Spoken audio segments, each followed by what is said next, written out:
Hello everyone, अपन लोग पढ़ रहे हैं अप्लाइड बायोलॉजी और आज के सेशन में अपन डिस्कस करने वाले हैं प्लांट टिश्यू कल्चर के बारे में।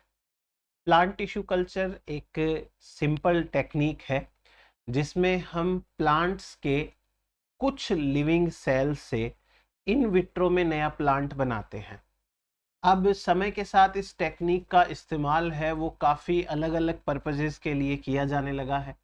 हम हैप्लॉइड प्लांट्स बनाते हैं, हम उन प्लांट्स को पॉलीप्लॉइड लेवल तक लेके जा सकते हैं, एम्ब्रियो कल्चर कर सकते हैं, वायरस फ्री प्लांट्स बना सकते हैं। तो ये टेक्निक है, कैसे काम करती है, क्या क्या रिक्वायरमेंट्स हैं, अपन पढ़ लेते हैं सारी की सारी चीज़ें जो अपने एग्जाम में आ सकती है वो। तो बेसिक्स के साथ में मैं आपको सारी चीज़ें बताने की कोशिश करूंगा, आप भी वैसे ही लर्न करने की कोशिश करिए। तो बात करते हैं कि प्लांट टिश्यू कल्चर क्या होता है। अब प्लांट टिश्यू कल्चर के बारे में अपन सिंपल ये बोल सकते हैं कि यदि हम इन विट्रो, यानी इन विट्रो का मतलब हो गया किसी भी लिविंग ऑर्गेनिज्म की बॉडी के बाहर सॉरी, यदि हम इन विट्रो प्लांट के किसी छोटे से पार्ट को लें, बस शर्त यह है कि ये पार्ट जिंदा होना चाहिए। ऐसा नहीं है कि डेड सेल लें आप और फिर उससे नया प्लांट बने। देखो उससे तो कैसे बनेगा, डेड सेल से तो नहीं बन सकता। तो किसी भी लिविंग पार्ट से इन विट्रो नया प्लांट बन जाए, उस टेक्निक को बोलते हैं अपन प्लांट टिश्यू कल्चर। तो कल्चर करेंगे, मीडिया बनाएंगे, वो तो बाद की बातें हैं। तो production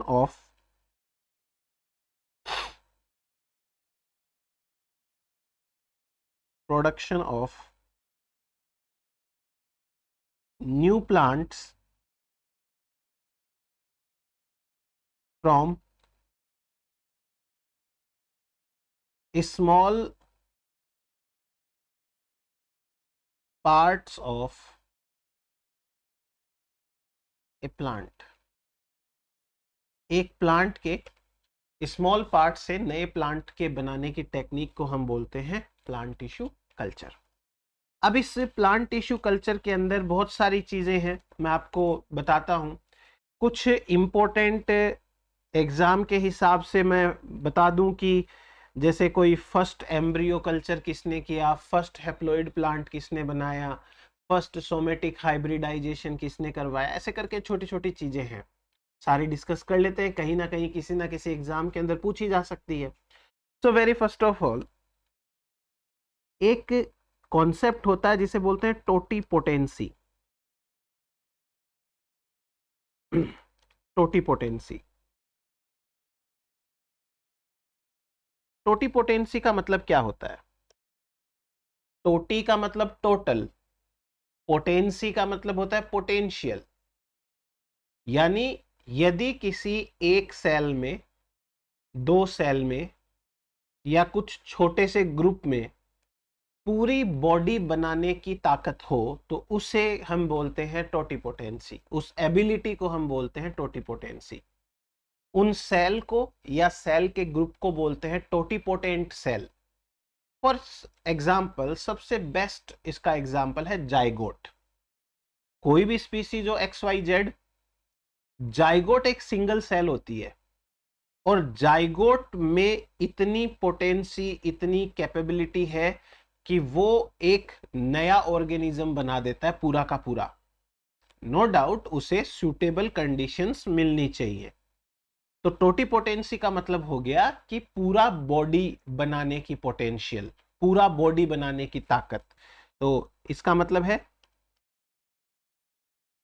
ability to produce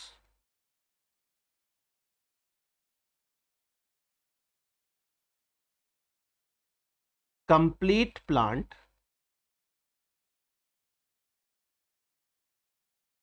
from a cell और group of cell, group of cells, group of cells या एक सेल से पूरी की पूरी प्लांट बॉडी बनाने की जो पोटेंसी है उसे बोलते हैं टोटीपोटेंसी। ये कॉन्सेप्ट किसने दिया? ये कॉन्सेप्ट दिया था हाबरलैंड ने, बाय हाबरलैंड 1902। तो ये हुआ हमारे पास में टोटीपोटेंसी का एक कॉन्सेप्ट। अब उसके बाद मैं कुछ आपको फर्स्ट ओरिजिन टाइप से, चलो एक और मैं कॉन्सेप्ट है वो बता देता हूं। हैबिचुएशन किसे कहते हैं? हैबिचुएशन एक टर्म और समझ लेते हैं। हैबिचुएशन का मतलब वैसे होता है आदत पड़ना। यदि हमें किसी चीज की आदत पड़ जाए तो हम ऐसे बोलते हैं ना कि ये तो हैबिचुएट हो गए हैं, हैबिचुअल हो गए हैं, इनको तो आदत पड़ गई है। हैबिचुएशन का मतलब होता है आदत पड़ना। प्लांट टिश्यू कल्चर के सेंस में हैबिचुएशन का मतलब क्या होता है? देखो, जब कभी भी हम टिश्यू कल्चर करवाते हैं तो आपको इतना तो पता ही है कि टिश्यू कल्चर के अंदर हमें उस छोटे सेल को या ग्रुप ऑफ सेल को जो कि कैलस होता है, उसको हमें ऑक्सिन और साइटोकाइनिन हार्मोन देने पड़ते हैं। ऑक्सिन हार्मोन और साइटोकाइनिन हार्मोन तो देने कंपलसरी है। अब जब हम किसी कैलस को बहुत लंबे समय तक कल्चर मीडिया पे ग्रो करवाते हैं तो वो कैलस अपना खुद का ऑक्सिन और साइटोकाइनिन बनाना सीख लेता है, मतलब उसमें कैपेसिटी आ जाती है। तो हमें बाहर से ऑक्सिन और साइटोकाइनिन डालने की जरूरत नहीं है। इसी को बोलते हैं हैबिचुएशन। यानी साइटोकाइनिन और ऑक्सिन हार्मोन को बाहर से डालने की जब जरूरत खत्म हो जाती है तो इसका मतलब वो जो कैलस है उस कैलस में कैपेसिटी आ चुकी है बिना ऑक्सिन और साइटोकाइनिन के, बिना एक्सटर्नल ऑक्सिन और साइटोकाइनिन के सरवाइव करने की। इस कंडीशन को बोलेंगे हम हैबिचुएशन। सो हैबिचुएशन का मतलब है इट इज द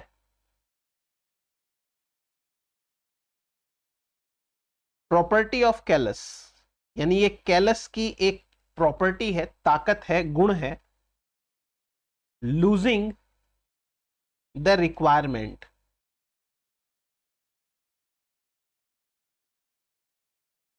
जो रिक्वायरमेंट है वो खत्म हो जाए किसकी? Of auxin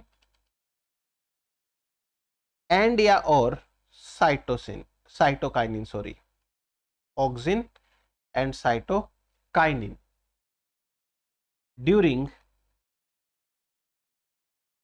long term culture. जब लंबे समय तक कल्चर कराया जाएगा तो उसको अब जरूरत नहीं है एक्सटर्नल साइटोकाइनिन या ऑक्सिन की। इसी को कहते हैं हैबिचुएशन। चलिए अब मैं आपको वो थोड़ा फर्स्ट बता देता हूं क्या है कैसे है। जैसे कि फर्स्ट एम्ब्रियो कल्चर किसने किया?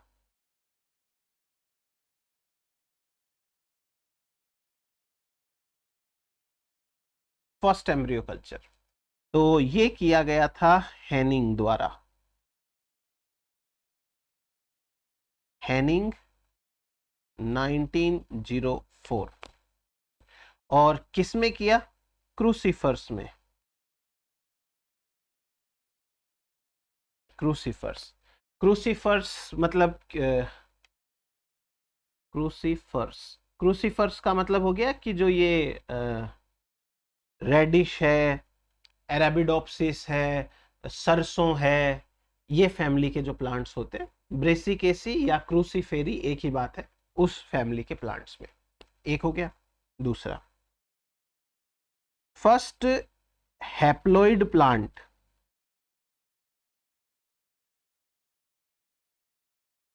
From pollen grain.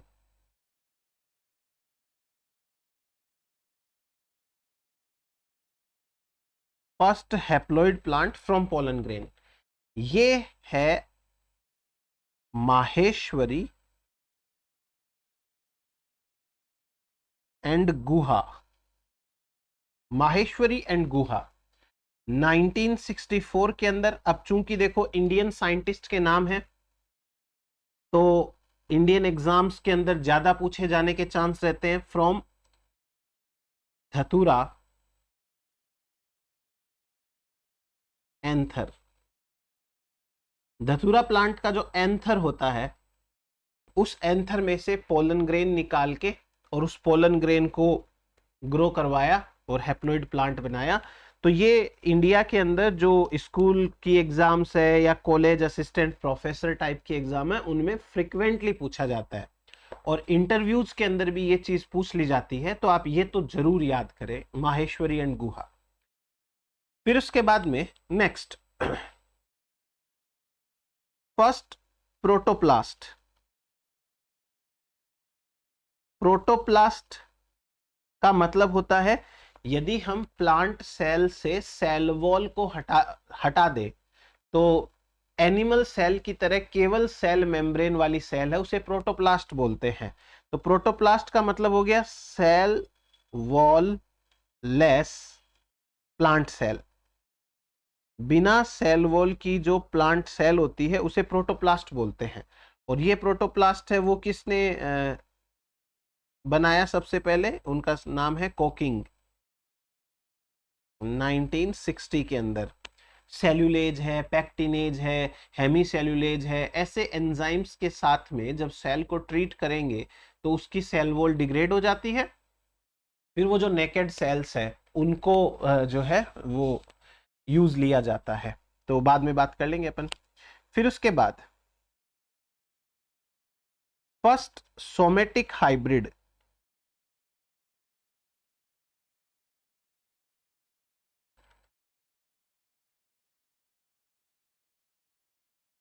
First somatic hybrid, somatic hybrid का मतलब होता है दो सोमेटिक सेल लेते हैं, उनको फ्यूज करवाते हैं, तो उसे सोमेटिक हाइब्रिड कहते हैं। ये फर्स्ट सोमेटिक हाइब्रिड है। ये किसने किया, कार्लसन एंड कोवर्कर्स है, कार्लसन एट ऑल ऐसे लिख देते हैं चलो, 1972 के अंदर। और कौन से दो प्लांट के बीच में किया तो वो भी मैं आपको बता देता हूं। एक है निकोटियाना ग्लाउका और दूसरा है निकोटियाना लैंग्सडॉर्फी। सो दोनों निकोटियाना स्पीसीज है और ये फर्स्ट सोमेटिक हाइब्रिड प्लांट इन्होंने बनाया। फिर उसके बाद में नेक्स्ट, सबसे पहला कंटिन्यूअसली ग्रो करने वाला कैलस किसने बनाया, कि जिसमें हम अगर कल्चर मीडिया को रिप्लेस करते रहें, बदलते रहें, तो वो कैलस है वो हमेशा ग्रो करता रहता है, ग्रो करता रहता है। First continuously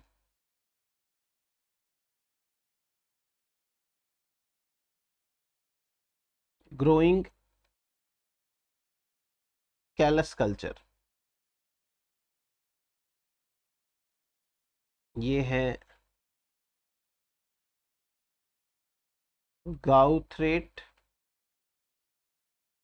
1939। और इन्होंने ये किया था from cambium tissue. Cambium, plants के अंदर जो जाइलम और फ्लोएम होते हैं उनके बीच में कैम्बियम होती है, जिसकी वजह से प्लांट के अंदर मोटाई में ग्रोथ होती है। तो वो लेटरल ग्रोथ के लिए, सेकेंडरी ग्रोथ के लिए ये कैम्बियम बहुत जरूरी है। ये जो है कंटिन्यूअसली इन्होंने किया था। फिर उसके बाद में काइनेटिन हार्मोन किसने डिस्कवर किया। काइनेटिन एक प्रकार का साइटोकाइनिन होता है। Kinetin hormone discovery Miller. बाकी मैंने ये बता दिया है, एग्जाम में एक सवाल आया था कि 6 अमीनो फरफ्यूरिक एसिड है वो किसको बोलते हैं। तो ये मैंने आपको प्लांट हॉर्मोन्स के अंदर, प्लांट फिजियोलॉजी के अंदर बता रखा है, कोई टेंशन की बात नहीं है। ये डिस्कवरी करी थी मिलर ने, मिलर 1955 के अंदर। फिर उसके बाद नेक्स्ट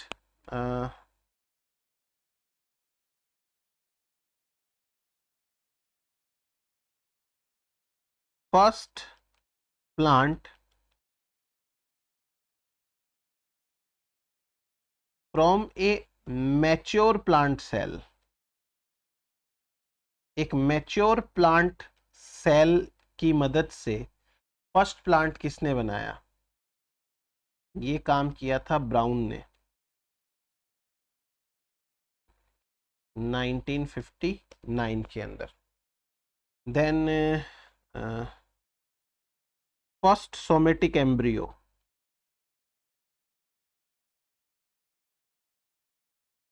ऊपर सोमेटिक हाइब्रिड बताया है, ये सोमेटिक एम्ब्रियो है। सोमेटिक एम्ब्रियो का मतलब हो गया कि कोई भी सोमेटिक सेल से एम्ब्रियो बनाना, उसे सोमेटिक एम्ब्रियो बोलते हैं। तो फर्स्ट सोमेटिक एम्ब्रियो है, ये किया गया था बाय रेनर्ट एंड स्टीवार्ड इंडिपेंडेंटली। तो दोनों ने अलग अलग अपना अपना काम किया और दोनों का दिमाग एक जैसे चला थोड़ा, तो इन्होंने जो है वो सोमेटिक सेल से बनाया था 1958 एंड 1959 के अंदर। तो ये है हमारे पास में कुछ फर्स्ट तरीके का अपना काम। अब अपन बात करेंगे जनरल टेक्निक के बारे में कि जनरली कैसे अपन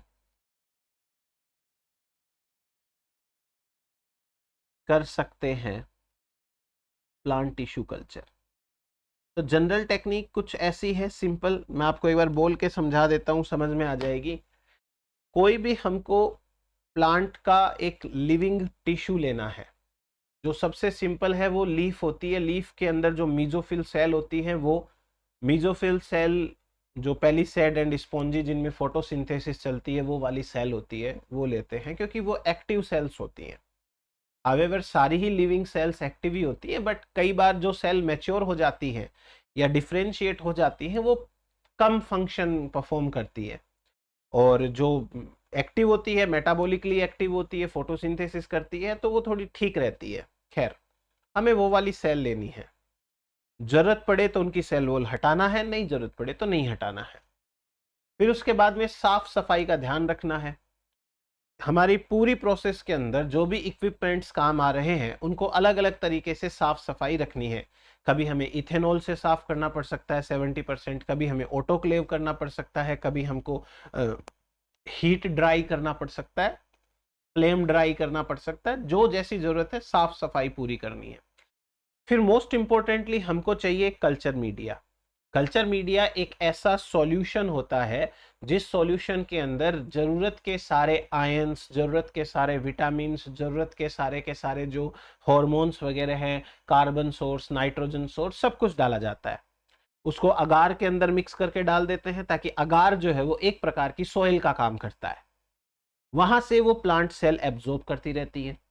देन इसके बाद में जब डिफरेंशिएशन चालू हो जाता है, लीफ रूट टाइप कुछ बन जाता है, तो हम थोड़ा और उसको चेक करते हैं कि ये प्लांट हेल्दी है कि नहीं है, उन्हें प्लांटलेट्स बोलते हैं।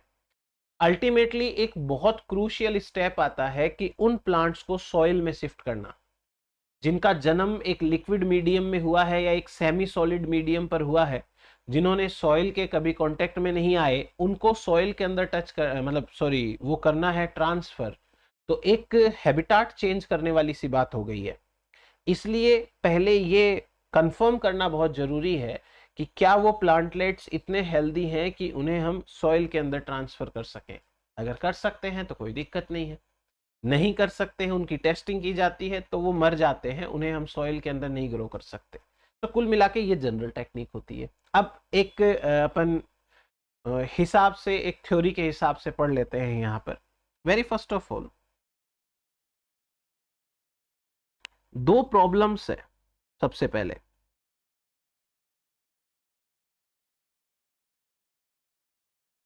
टिश्यू कल्चर करना है तो दो प्रॉब्लम्स होती है।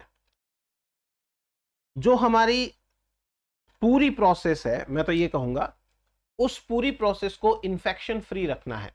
वो इन्फेक्शन माइक्रो बैक्टीरिया का हो सकता है या वो इन्फेक्शन है फंजाई वगैरह का हो सकता है। तो हमें सबसे पहले पूरी प्रोसेस को, उस प्रोसेस में काम आने वाली हर चीज को इन्फेक्शन फ्री रखना है।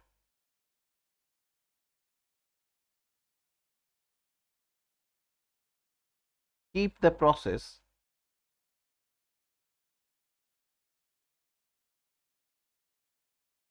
Infection free. पूरी प्रोसेस को इन्फेक्शन फ्री रखना होता है। दूसरी बात यह है कि हमें वो चीजें प्रोवाइड करानी पड़ती है जो एक प्लांट को उसके नेचुरल हैबिटेट में मिल सकती है, वही सारे न्यूट्रिएंट वगैरह। तो प्रोवाइड ए सूटेबल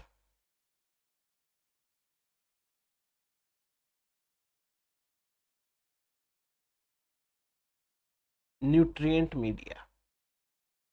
ये एक सिंपल सी अपने पास में जो है वो प्रॉब्लम है। अब अगर एक प्लांट, एक सीड है, वो मिट्टी के अंदर गिर गया और वहां पे वो ग्रो कर रहा है, तो उसकी जो रूट्स निकलती हैं, वो रूट्स में इतनी कैपेबिलिटी होती है कि कौन सा आयन, कौन सा मिनरल उसे अपटेक करना है, कौन सा नहीं करना है। लेकिन एक टिश्यू कल्चर के अंदर, लेबोरेटरी के अंदर, जब हम सिर्फ कुछ लिविंग सेल्स लेकर के ये सब कर रहे हैं, तो न्यूट्रिएंट मीडियम सही होना बहुत कंपलसरी है। 2-3 ऐसे लोग हैं जिनका न्यूट्रिएंट मीडियम है, वो हम इस्तेमाल करते हैं, बट सबसे जरूरी बात यह है कि प्लांट के अकॉर्डिंग, प्लांट स्पीसीज के अकॉर्डिंग ये मीडियम होना चाहिए। अब एक इन जनरल अपन बात करें तो लेट्स सपोज कि ये कोई एक लीफ है, ठीक है। इस लीफ को हम कट करते हैं छोटे छोटे टुकड़ों में, तो कई सारे छोटे टुकड़े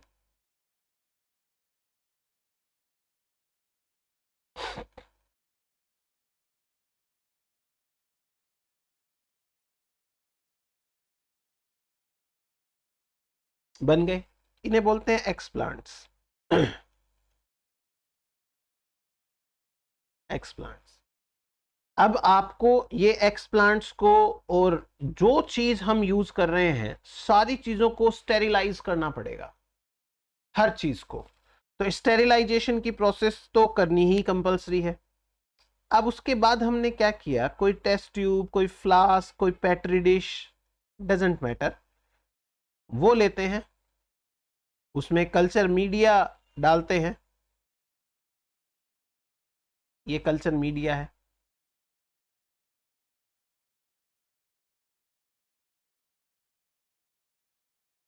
और इस कल्चर मीडिया के अंदर हम एक्सप्लांट रख देते हैं।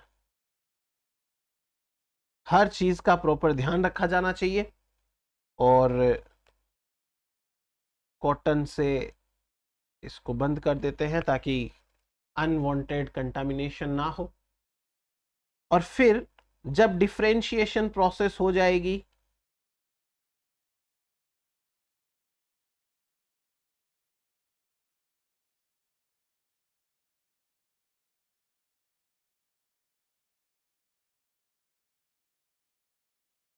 ये प्लांट एक्सप्लांट है, उससे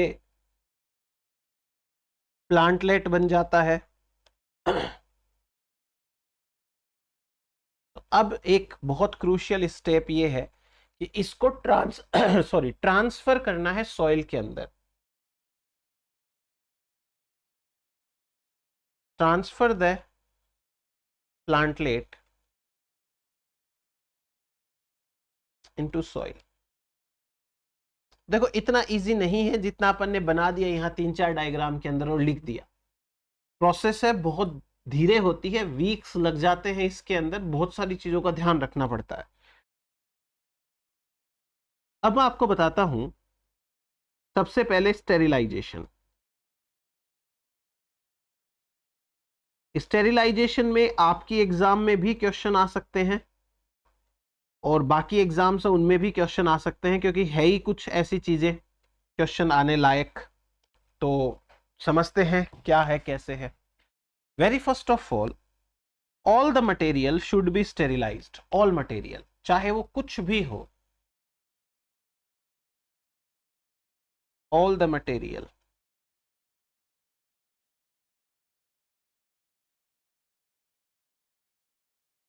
मस्ट बी स्टेरिलाइज्ड। अब चूंकि अलग अलग तरीके के मटेरियल है, एक तो लिविंग सेल है वो भी एक मटेरियल है, और एक है वो स्टेनलेस स्टील है वो भी एक मटेरियल है, कुछ कांच की चीजें ग्लास वेयर्स हैं वो भी काम आएंगे तो वो भी मटेरियल है। हर मटेरियल को एक ही तरीके से तो स्टेरिलाइज नहीं किया जा सकता, राइट। तो अब सबकी अलग अलग अलग अलग है, तो किसका क्या तरीका है वो मैं आपको बताता हूं। सबसे पहले मैं बताता हूं आपको स्टेरिलाइजेशन टेक्निक।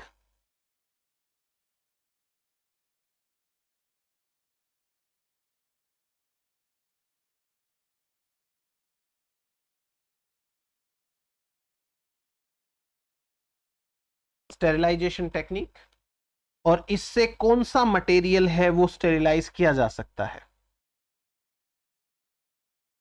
मटेरियल स्टेरिलाइज्ड, तो देखते हैं। देखिए, जैसे very first of all dry heat करेंगे। ड्राई हीट, ड्राई हीट का मतलब है कि कोई फ्लेम, आग वगैरह नहीं लगानी है, एनी हाउ टेम्परेचर इंक्रीज करना है, बॉइलिंग भी नहीं करनी है। तो ये काम किया जाएगा around 160 degree celsius to 180 degree celsius for 3 hours. 3 घंटे तक ड्राई हीट दी जाती है। नाउ इसमें क्या क्या हम कर सकते हैं स्टेरिलाइज ड्राई हीट से। तो देखिए, जैसे ग्लास वेयर्स हो गए।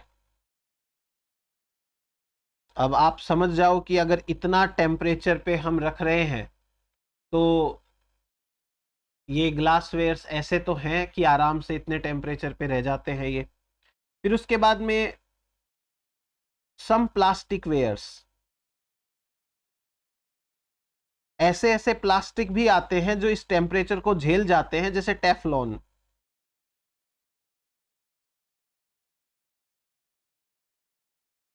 टेफलॉन फैप, ये प्लास्टिक वेयर है। टेफलॉन ग्लास आता है जो ऑफिस वगैरह में लगाते हैं ना, वो सारा का सारा। फिर उसके बाद में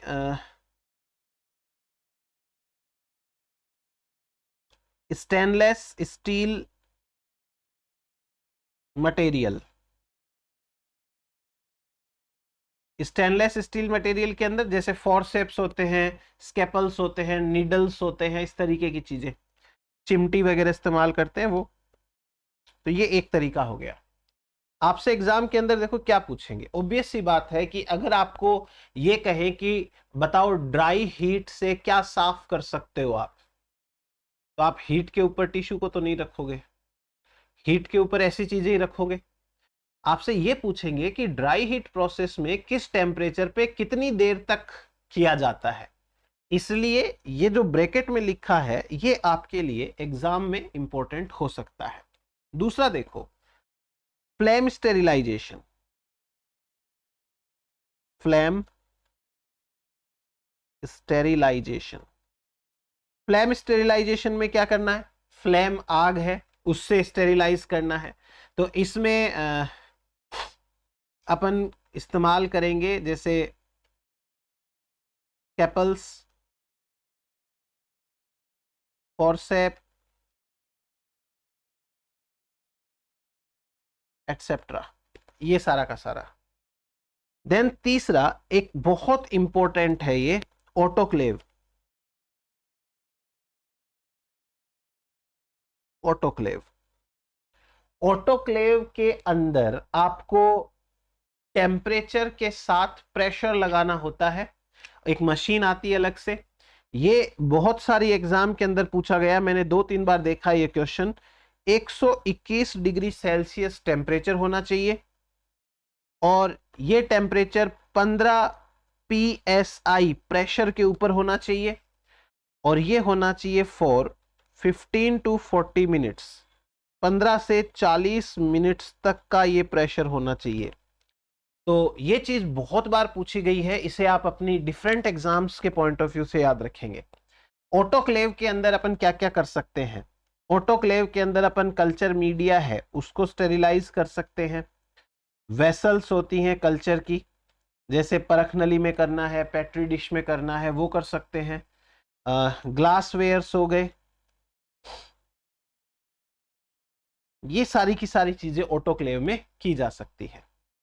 फिर उसके बाद में फिल्टर स्टेरिलाइजेशन करते हैं फिल्टर पेपर की मदद से।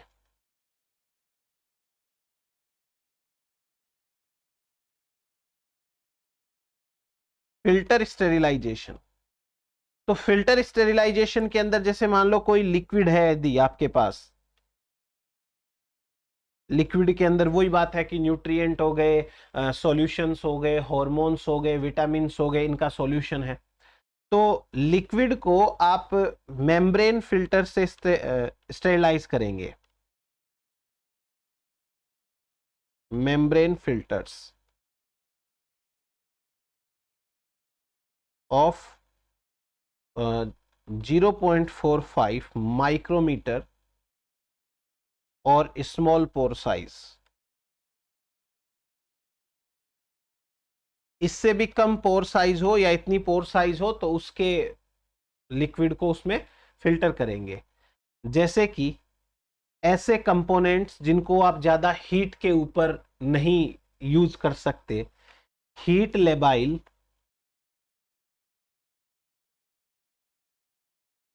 कंपाउंड्स, हीट लेबाइल कंपाउंड्स जैसे gibberellic acid 3, abscisic acid, zeatin, urea, enzymes etcetera, इनको आप फिल्टर स्टेम करेंगे।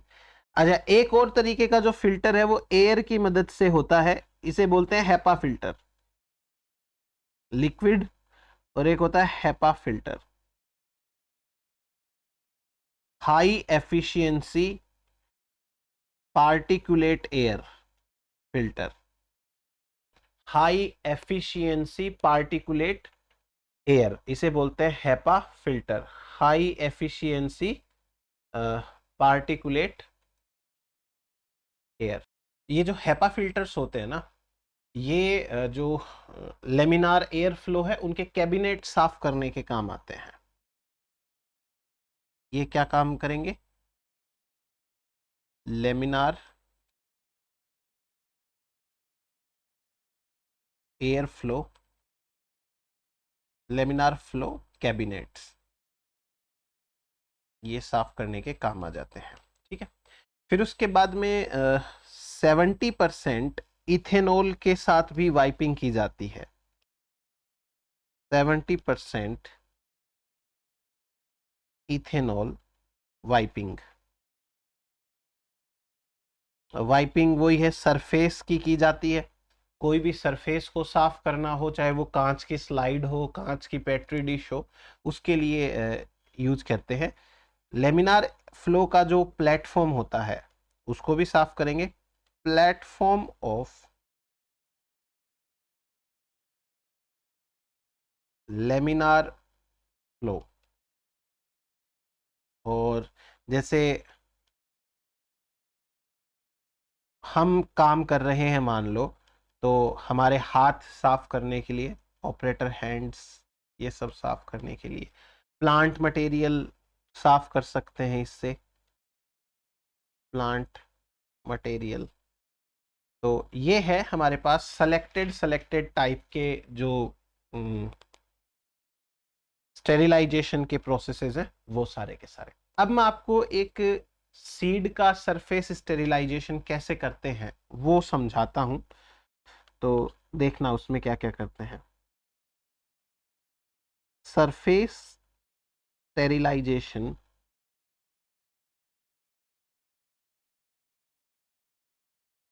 ऑफ सीड्स, प्रोसेस बताता हूँ मैं आपको इसमें। Surface sterilisation of seeds. Very first of all अपने को सीड्स को वॉश करना है रनिंग वाटर के अंदर। सबसे पहले अपन क्या करेंगे, सीड्स लेंगे, इन सीड्स को वॉश करेंगे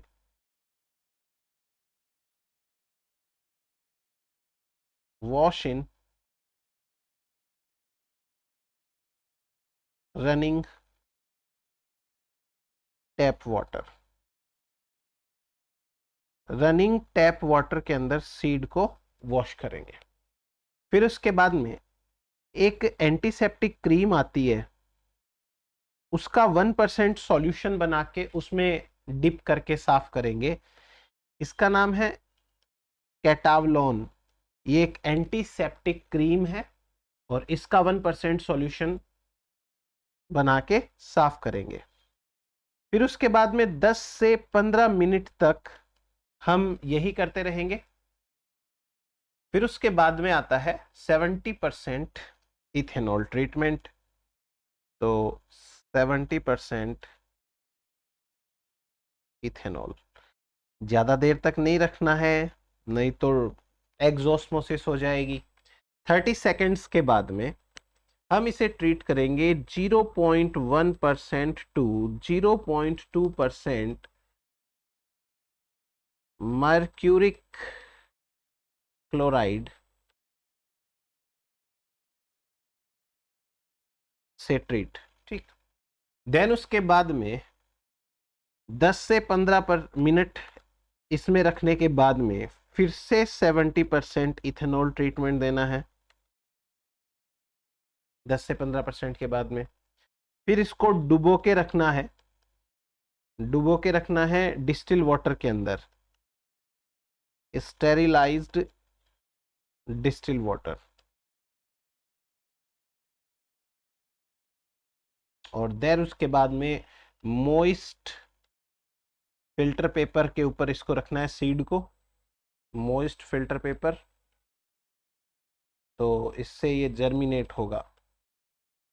जब तक ना हो तब तक रखना है और फिर उसके बाद में इसको कल्चर मीडिया के ऊपर ट्रांसफर करेंगे। तो अगर अपन स्टेरिलाइजेशन की प्रोसेस करें तो ये आपकी स्टेरिलाइज्ड डिस्टिल वाटर तक हो गई, बाद में तो कल्चर वाले में अपन चले गए। तो ये है हमारे पास में स्टेरिलाइजेशन का तरीका। दूसरा हम बात करते हैं न्यूट्रिशन मीडियम की।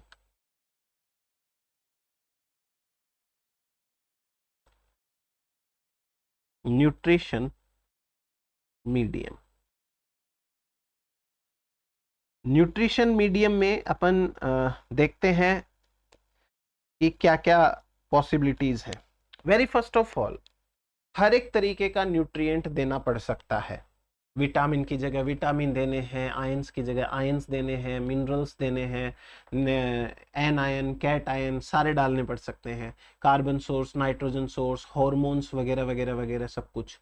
तो मैं आपको तरीके से सारी चीजें बता देता हूं। देखो, तीन जो है न्यूट्रिएंट मीडियम वो सबसे ज्यादा फेमस टाइप के हैं। मैं आपको एक लिस्ट अलग से दे दूंगा। एक है वाइट्स मीडियम, वाइट नाम के साइंटिस्ट थे, ये इस्तेमाल होता है। एक एमएस मीडियम, मुराशिगे एंड स्कूग का मीडियम है, वो इस्तेमाल होता है। और एक B53 मीडियम है, ये इस्तेमाल होता है। अब इन तीनों तरीके के मीडियम में कोई एक चीज है उसकी कॉन्सेंट्रेशन में डिफरेंस आ जाएगा। कोई इंपॉर्टेंट ऐसा भी हो सकता है जो लिया जाए नहीं लिया जाए, तो कुल मिलाकर के ये मीडियम अलग अलग तरीके से काम में आते हैं। देखो, मीडियम ये रटने बैठोगे तब तो कोई मतलब वाली बात है नहीं। किसी मीडियम में क्या स्पेसिफिसिटी है, किसी में क्या स्पेसिफिसिटी, ये चीज पूछी भी नहीं जाती है। हाँ, बट आपको ये नाम पता होने चाहिए कि ये कोई मीडियम है जो कि काम में लिए जाते हैं कल्चर के दौरान। वो मैं आपको एक लिस्ट दे दूंगा, देख लीजिएगा, आपको सही लगे तो पढ़ लेना, उसको रटने की याद करने की जरूरत नहीं पड़ेगी आपको। अब और एक सिंपल बताता हूं। देखो, मैं समटाइम्स क्या किया जाता है कि जो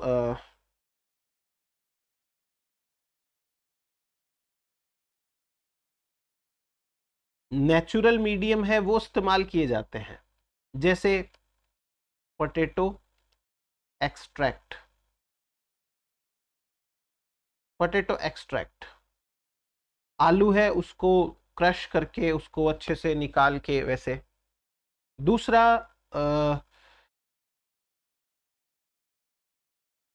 लिक्विड एंडोस्पर्म, कोकोनट मिल्क जिसको अपन बोलते हैं, वो भी इस्तेमाल किया जा सकता है। ये तो हो गए नेचुरल, लेकिन मोस्टली सिंथेटिक ही यूज किए जाते हैं। सिंथेटिक, सिंथेटिक में ना अपने को क्या होता है कि जरूरत के अनुसार हम कोई भी चीज को कम ज्यादा कर सकते हैं। पोटैटो एक्सट्रैक्ट है तो उसमें अपन क्या करें, वो तो नेचुरली जैसा है वैसा ही रहेगा। एडिशनली हाँ कुछ ऐड करना चाहें तो कर सकते हैं, बट उससे अच्छा सिंथेटिक बना लें अपने रिक्वायरमेंट के अनुसार। न्यूट्रिएंट मीडियम के अंदर कार्बन सोर्स है वो क्या होता है, मैं आपको खाली इंपॉर्टेंट चीजें बता रहा हूं अब इसमें। Carbon source, most common carbon source होता है वो होता है सुक्रोज। सुक्रोज जो है वो मोस्ट कॉमन है। क्यों? क्योंकि सुक्रोज है वो ऑस्मोटिकली लेस एक्टिव होता है। ग्लूकोज डाल दोगे दिक्कत हो जाएगी, बेटर है सुक्रोज डालो, सेल्स अपटेक करेंगी, अपने आप तोड़ लेगी सुक्रोज को। Sometimes maltose is also given, maltose भी दिया जाता है। उसके बाद में अब मैं आपको बताता हूं ग्रोथ रेगुलेटर्स के बारे में, ये जरूरी है। ग्रोथ रेगुलेटर्स के बारे में, ग्रोथ रेगुलेटर्स किस तरीके से काम आते हैं देखते हैं। सो ग्रोथ रेगुलेटर्स में हॉर्मोन्स आएंगे, मैं बता देता हूं आपको कौन सा हार्मोन है वो क्या काम आएगा। जैसे एक अपना है सबसे पहले बात करें अपन ऑक्सिन हार्मोन की। ऑक्सिन, अब एक अकेला ऑक्सिन तो है नहीं, ऑक्सिन तो बहुत सारे हैं। तो ऑक्सिन हार्मोन में ये ऑक्सिन सेल डिवीजन कराते हैं, कैलस की ग्रोथ कराते हैं,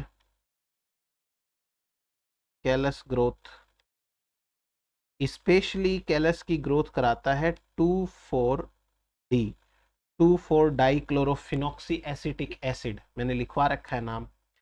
फिर उसके बाद में सोमेटिक एम्ब्रियो बनवाते हैं, सोमेटिक एम्ब्रियो, सोमेटिक एम्ब्रियो में भी ये 2,4-D स्पेशली काम आता है। देन उसके बाद में रूटिंग करवाने का काम भी करते हैं, रूटिंग। तो ऑक्सिन हार्मोन के ये हो गए हमारे पास में। फिर उसके बाद में दूसरा जो हार्मोन है ये है साइटोकाइनिन।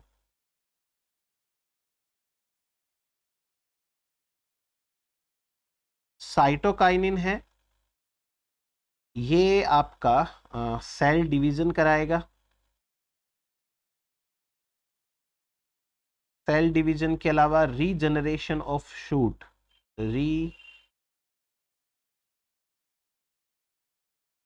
रीजनरेशन ऑफ शूट, और उसके अलावा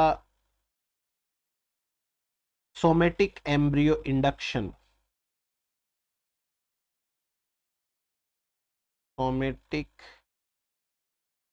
एम्ब्रियो इंडक्शन। फिर उसके बाद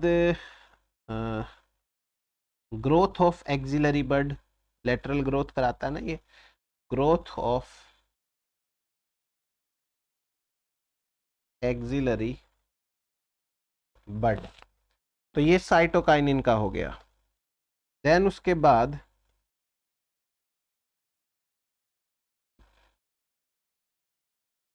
abscisic acid, abscisic acid, abscisic acid है वो प्रमोट करता है, प्रमोट सोमेटिक एम्ब्रियो, एक तो सोमेटिक एम्ब्रियो, उसके बाद में शूट बड, प्रमोट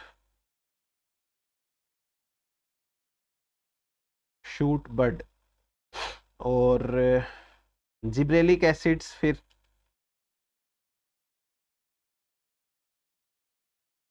जिब्रेलिन्स तो आपको पता है बहुत सारे होते हैं, 100 से भी ज्यादा टाइप के जिब्रेलिन्स हैं, लेकिन 20-25 जिब्रेलिन्स हैं वो यहाँ कल्चर मीडिया में काम आते हैं।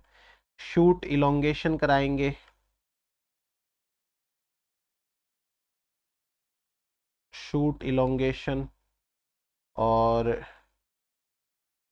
सोमेटिक एम्ब्रियो जर्मिनेशन कराते हैं, सोमेटिक एम्ब्रियो जर्मिनेशन। तो ये है अपने पास कुछ। अब आपको मैं एक और चीज बताता हूं, देखो ओल्ड टाइम पे ना, ओल्ड टाइम इसमें क्या करते थे कल्चर मीडिया के अंदर कॉम्प्लेक्स ऑर्गेनिक मैटर्स डालते थे। कॉम्प्लेक्स ऑर्गेनिक मैटर्स का मतलब हो गया जैसे यीस्ट का एक्सट्रैक्ट डाल दिया, या फिर कोकोनट मिल्क डाल दिया, कैसीन हाइड्रोलेज, कॉर्न मिल्क, इस तरीके के चीजें डाली जाती थी। आजकल क्या करते हैं, एक सिंगल अमाइनो एसिड डालते हैं और वो सेल्स अपने आप उसको यूज करके अपने जरूरत की चीजें बना लेती हैं। तो जैसे देखो ओल्ड टाइम में कॉम्प्लेक्स ऑर्गेनिक एडिटिव डालते थे, कॉम्प्लेक्स ऑर्गेनिक एडिटिव, और इसमें जैसे यीस्ट का एक्सट्रैक्ट डाला, कोकोनट मिल्क डाल दिया, और कॉर्न मिल्क डाल दिया, फिर इसके अलावा माल्ट एक्सट्रैक्ट डाल दिया, एटसेट्रा एक्सट्रैक्ट। अब क्या किया जाता है,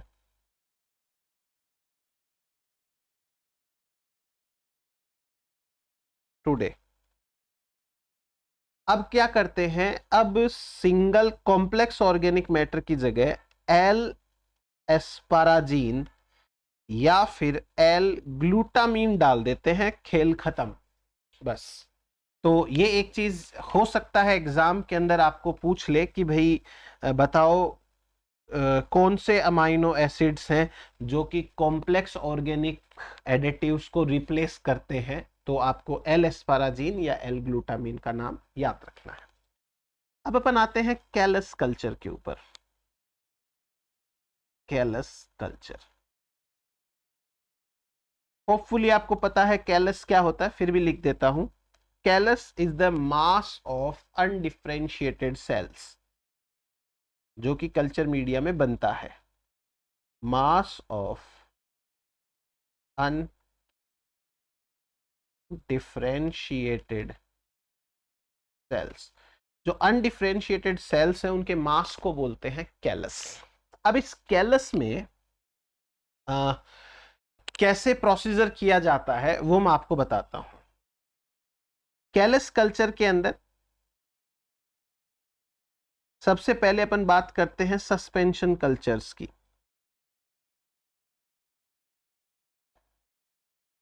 सस्पेंशन कल्चर,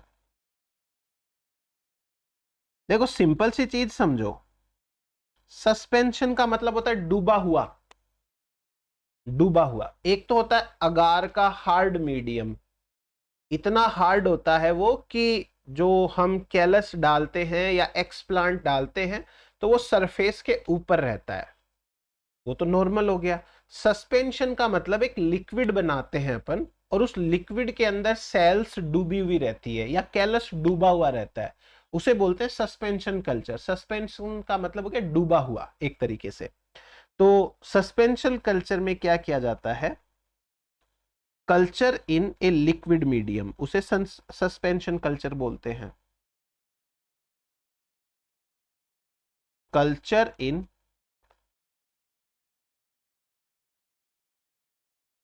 लिक्विड मीडियम, तो इसे बोलते हैं सस्पेंशन कल्चर। सस्पेंशन कल्चर की रिक्वायरमेंट्स क्या है?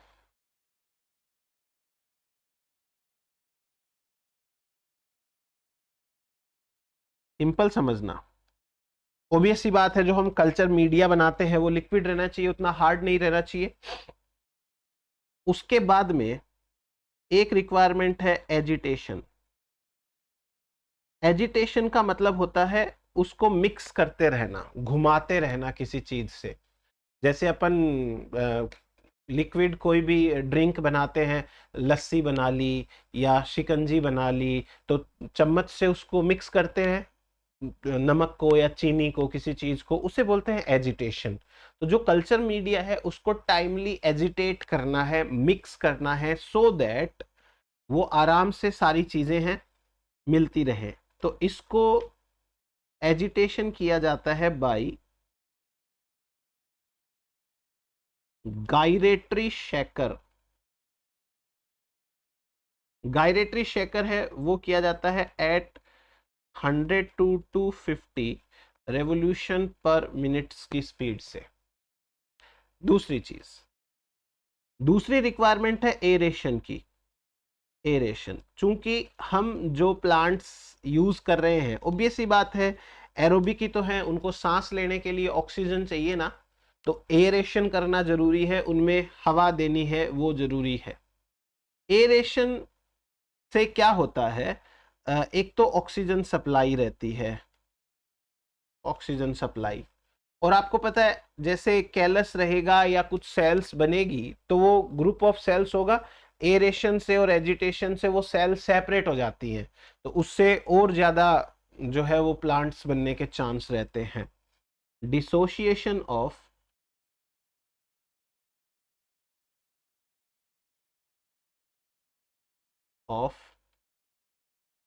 Cell clumps into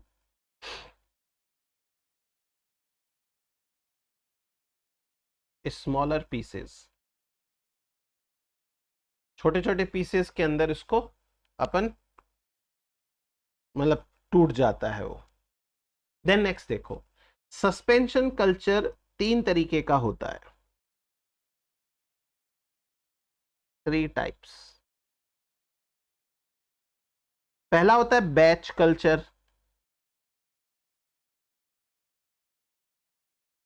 batch culture. दूसरा होता है कंटिन्यूअस कल्चर, कंटिन्यूअस कल्चर। तीसरा होता है immobilised cell culture, immobilised cell culture. अब मैं आपको तीनों ही चीजें बताता हूं तरीके से, क्या है कैसे है। नाम से समझो, बैच कल्चर, जैसे सपोज एक क्लास है, उसमें हमने बच्चों का एक बैच बना दिया, 20 बच्चों का एक बैच है, उन बच्चों का एडमिशन नर्सरी में हुआ, फिर उन 20 बच्चे हैं वो नर्सरी से एलकेजी, एलकेजी से यूकेजी, यूकेजी से first class, second class, third class, fourth class, ऐसे करते करते एमएससी तक वो बच्चे एक साथ ही रहे, 20 के 20। कहने का मतलब है कि वो जो एक बैच बना था बहुत छोटे छोटे बच्चों का, उन बच्चों को फाइनल डेस्टिनेशन तक एक साथ पहुंचाना है, इसे कहते हैं बैच कल्चर। बैच कल्चर में क्या किया अपन ने, मान लो 5 एक्सप्लांट लिए, 5 टुकड़े एक्सप्लांट के, उन 5 एक्सप्लांट को एक साथ कल्चर करवा रहे हैं एक कल्चर मीडिया के ऊपर। जरूरत के अनुसार अपन कल्चर मीडिया बदलते रहेंगे, जो कोई चीज कम पड़ गई उसको डालते रहेंगे, और वो 5 एक्सप्लांट का एक बैच था उसको फाइनली 5 प्लांट्स बना देंगे। बैच कल्चर हो गया। कंटिन्यूअस कल्चर देखो क्या होता है। कंटिन्यूअस कल्चर में क्या होता है, मान लो एक एक्स प्लांट है, उसको कल्चर कराया, उसका कैलस बना, अब ये कैलस डिफरेंशिएट होने वाला है, इसमें से रूट शूट वगैरह निकलेगी, तो हम क्या करेंगे, उस कैलस का छोटा सा टुकड़ा काटेंगे और उस छोटे से टुकड़े को रीस्टार्ट कराएंगे, मतलब वापस स्टार्ट से कराएंगे, और बाकी का बचा हुआ पार्ट है उससे एक प्लांट बन जाएगा। फिर जो वो छोटा सा टुकड़ा था इनोक्यूलम, उसको ग्रो कराएंगे, वो जब कैलस बनेगा उसमें से छोटा सा टुकड़ा निकाल के वापस रीस्टार्ट कराएंगे, दूसरा एक बन जाएगा। कंटिन्यूअसली हम वो ओरिजिनल मटेरियल है उसमें से थोड़ा थोड़ा हर बार लेके रीस्टार्ट करवा रहे हैं, that is known as continuous culture. और लास्ट इमोबिलाइज्ड सेल कल्चर, एक सेल को स्पेशल टाइप की पेट्री डिश है, स्पेशल टाइप का फ्लास्क है, उसमें एक जगह टिका के रखते हैं, इमोबिलाइज बना देते हैं, फिर वहीं पर वो ग्रो करती है, दैट इज इमोबिलाइज्ड कल्चर। एक एक करके बात कर लेते हैं। Batch culture,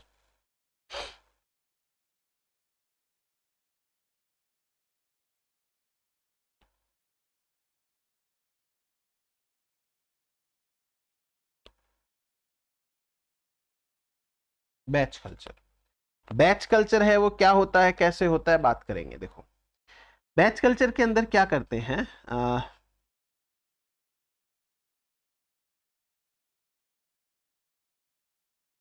all the sales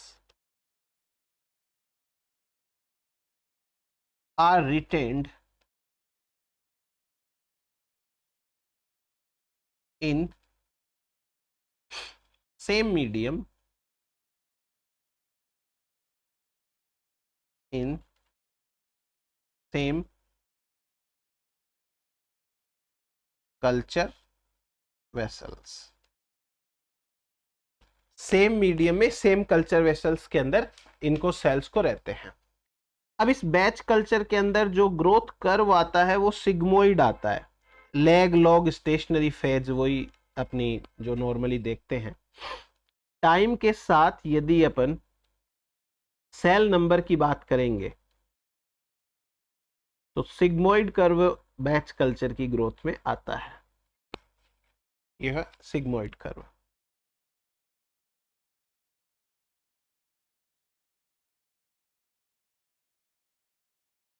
sigmoid curve, फिर उसके बाद में जैसे सपोज करिए कि ये कोई एक्सप्लांट है,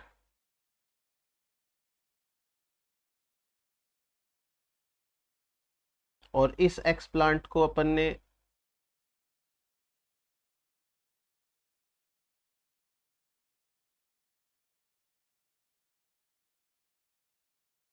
कल्चर मीडिया के अंदर डाला और ये कैलस बन गया, ठीक है, कैलस तो बनेगा ही। फिर उसके बाद इस कैलस को लिक्विड मीडिया के अंदर डाला,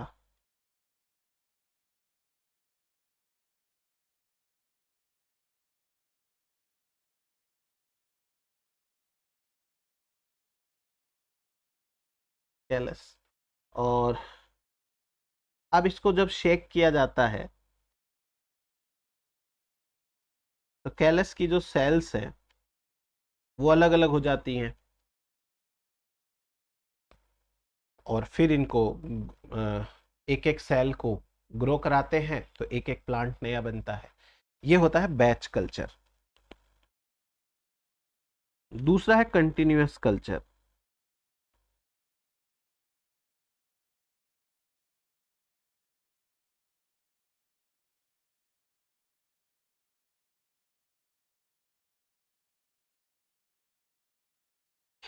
in case of continuous culture क्या किया जाता है कि जैसे सपोज करिए कि ये एक्सप्लांट है,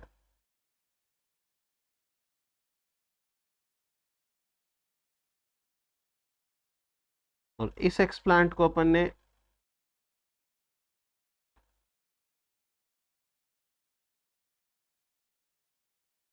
डाल दिया एक कल्चर मीडिया में, फिर उसके बाद में ये एक्सप्लांट है वो एक कैलस बन गया, ठीक। अब ये कैलस जो है वो डिफरेंशिएट होने लग जाए,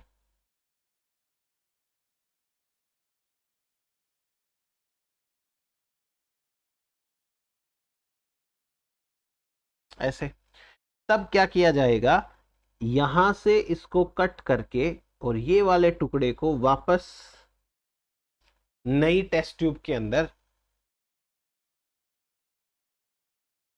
इसे बोलते हैं इनोक्यूलम कैलस।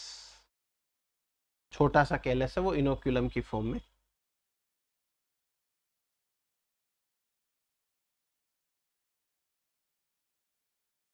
और इससे ये प्लांट बचे हुए से बन जाता है। ये कंटिन्यूअस कल्चर है वो किया जाता है। इस कंटिन्यूअस कल्चर को अपन सब कल्चर भी बोलते हैं, क्योंकि इसमें से कुछ पार्ट है उसको लिया जाता है। कंटिन्यूअस कल्चर के अंदर जो मीडिया है कंटिन्यूअसली उसको रिप्लेस किया जाता है।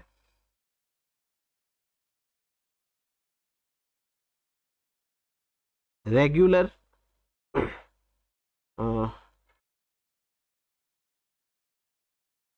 चेंजिंग द कल्चर मीडिया, और it is a type of sub culture. ये एक सब कल्चर का टाइप है। सब कल्चर का मतलब हो गया कि कुछ कैलस का एक छोटा सा पार्ट है उसे वापस लिया जाता है। इसे कहते हैं friable callus provides the inoculum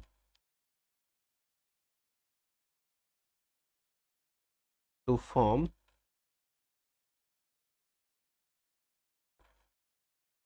cell suspension culture. Cell suspension culture है उसको किया जाएगा। देन उसके बाद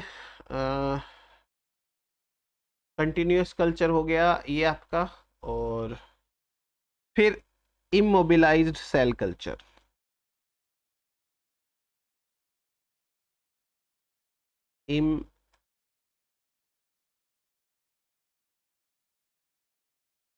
इमोबिलाइज्ड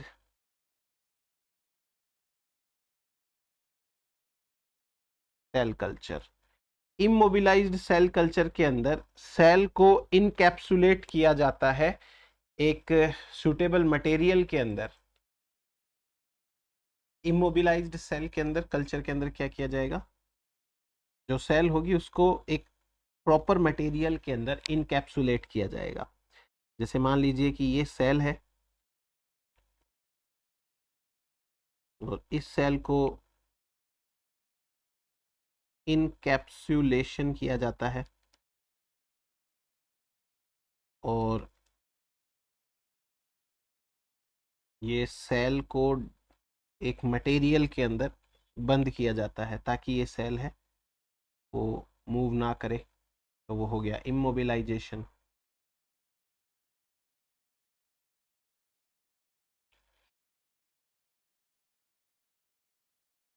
ये इनकैप्सुलेटेड मटेरियल है, हो सकता है एग्रोज हो सकता है कैल्शियम एल्जीनेट जेल हो, या कोई मेम्ब्रेन हो सकती है,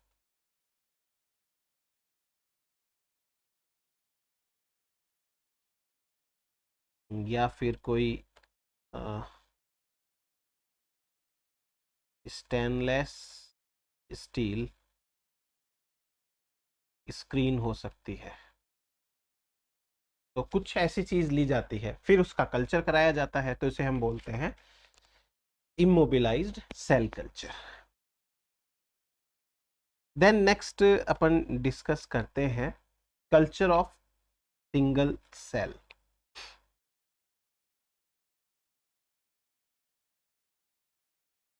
कल्चर ऑफ सिंगल सेल। एक सिंगल सेल को ग्रो कराना है, सिंगल सेल को, तो सबसे पहले तो फर्स्ट स्टेप होना है आइसोलेशन का। सबसे पहले तो क्या किया जाएगा, आइसोलेशन ऑफ सिंगल सेल। अब आइसोलेशन करने के बहुत सारे तरीके होते हैं, बहुत सारे तरीके।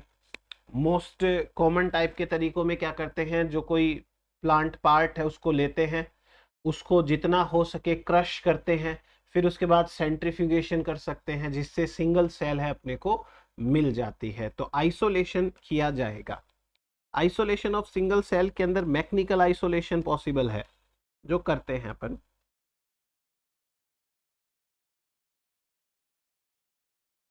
मैकेनिकल आइसोलेशन, मैकेनिकल आइसोलेशन के अंदर लीव्स को कट करेंगे और कट करने के बाद में पेस्टल एंड मोर्टार के अंदर इसको क्रश करेंगे और फिर उसके बाद में सेंट्रीफ्यूगेशन करेंगे। तो इसे हम बोलते हैं मैकेनिकल मेथड। दूसरा है एंजाइमेटिक मेथड। एंजाइमेटिक मेथड के अंदर हम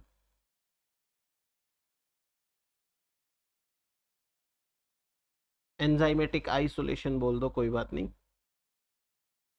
हाँ, तो एंजाइमेटिक आइसोलेशन के अंदर अपन क्या करते हैं, जो टिश्यू होता है उसको एंजाइम से ट्रीट करते हैं। मोस्ट इंपॉर्टेंटली हमें मिडल लेमिला को हटाना है।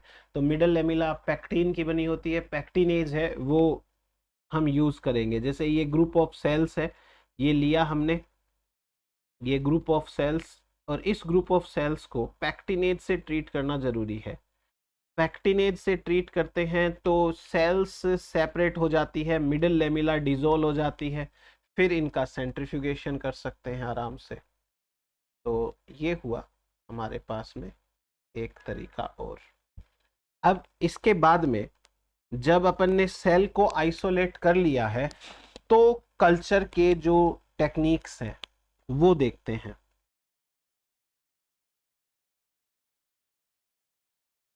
Types of single cell culture. कौन कौन से टाइप्स हैं वो किए जाते हैं। सबसे पहला जो टाइप है, इसे बोलते हैं filter paper raft nurse tissue technique.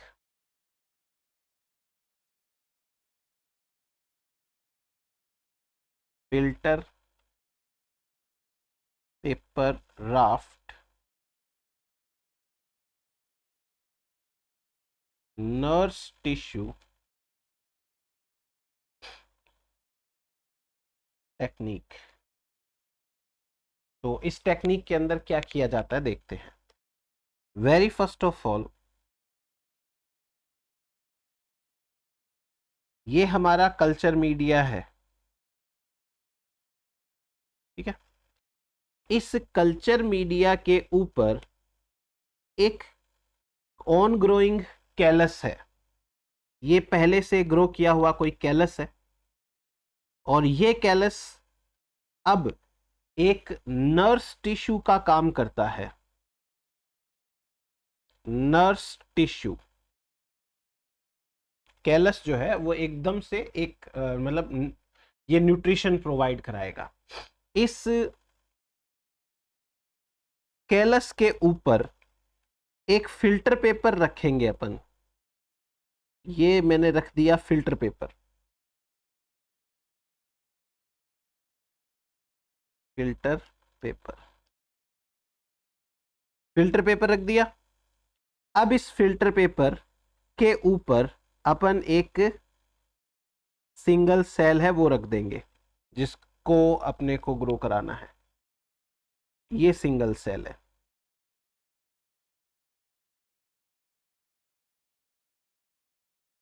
तो ये हुआ हमारे pass filter paper raft nurse tissue technique, ठीक। अब इसमें नर्स टिश्यू है, वही सारा का सारा न्यूट्रिशन उस सिंगल सेल को देगा। दूसरा टेक्निक है वो समझिए, दूसरी टेक्निक को अपन बोलते हैं माइक्रो चैम्बर टेक्निक। दो तरीके से ये पॉसिबल है, micro chamber technique. Micro chamber technique, micro chamber technique के अंदर क्या किया जा सकता है, देखो जैसे मान लो ये कांच की कोई स्लाइड है, ठीक है, ये कांच की इतनी मोटी स्लाइड है। दो ऑप्शंस है, मैं एक में ही दोनों बता रहा हूं आपको। दो ऑप्शंस है। पहला ऑप्शन, आप एक कवर स्लिप रखो यहां पे, ये कवर स्लिप है, और एक कवर स्लिप रखो यहां पे, ये भी एक कवर स्लिप है, ठीक है। दोनों के बीच में जगह है, इस जगह पे वो सिंगल सेल रख दो जो आपको ग्रो करानी है, और उसके बाद में एक और कवर स्लिप है वो इन दोनों के ऊपर रख दो। तो एक छोटा सा कमरा बन गया, देखो आप समझ रहे हो। दो किताबें हैं, उनको रखा और एक तीसरी किताब को उनके ऊपर रखा, तो छोटा सा कमरा बन गया। ये है माइक्रो चैम्बर टेक्निक। एक और ऑप्शन है, ये काम नहीं करना है तो उस कांच की स्लाइड के अंदर थोड़ा सा खड्डा बना लो ऐसे, और अब जो है वो यहां पे सेल को रख दो, और ऊपर से एक कवर स्लिप है वो लगा दो। ये भी एक छोटा सा कवर टाइप का है, वो बन गया है। तो ये हुआ हमारे पास में माइक्रो चैम्बर टेक्निक के बारे में। ये कवर स्लिप्स है, जो भी अपन इस्तेमाल कर रहे हैं इतनी सारी, ये सारी की सारी कवर स्लिप होती है। तो माइक्रो चैम्बर टेक्निक है, वो एक छोटी सी जो कैविटी बना करके किया जाता है। अब तीसरा देखो, तीसरे के अंदर हम माइक्रो ड्रॉप टेक्निक इस्तेमाल करते हैं। तीसरा तरीका है हमारा micro drop technique. Micro drop technique के अंदर क्या करते हैं, देखो माइक्रो ड्रॉप टेक्निक में एक स्पेशल टाइप की पेट्री डिश होती है। ये एक स्पेशल पेट्री डिश है। Special in the sense, special का क्या मतलब है यहां पे, स्पेशल का मतलब ये है कि इस पेट्री डिश के अंदर ही छोटे छोटे खांचे बने होते हैं, छोटे छोटे। आप एक बार इमेजिन करो, जो अपन फ्रिज के अंदर बर्फ जमाते हैं ना, आइस ट्रे होती है ना, आइस ट्रे में छोटे छोटे खड्डे होते हैं, और हर खड्डे में एक एक आइस क्यूब जम जाता है। आप मान लो वैसे ही है कुछ। तो एक पेट्री डिश है, और उस पेट्री डिश के अंदर ऐसे छोटे छोटे छोटे छोटे आइस क्यूब जमाने वाले से ऐसे जाली सी है वो रखी हुई है। तो एक एक छोटा छोटा वो माइक्रो चैम्बर बन गया एक तरीके का। फिर इसे हम इसके अंदर हम सेल रख देंगे। कम है तो दूर दूर रख देंगे, ज्यादा है तो पास पास रख देंगे, ऐसी कोई दिक्कत नहीं है। इसे बोलते हैं माइक्रोवेल, छोटा सा कुआं। माइक्रोवेल, छोटा कुआं, माइक्रोवेल। और इसके अंदर सेल रखी हुई है। इसको एक स्पेशल टाइप की डिश है उससे बंद करेंगे। इसे बोलते हैं क्यूप्रैक डिश,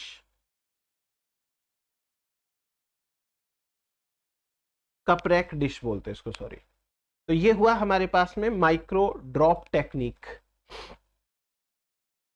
चौथी टेक्निक है, इसे बोलते हैं बर्गमैन्स प्लेटिंग टेक्निक।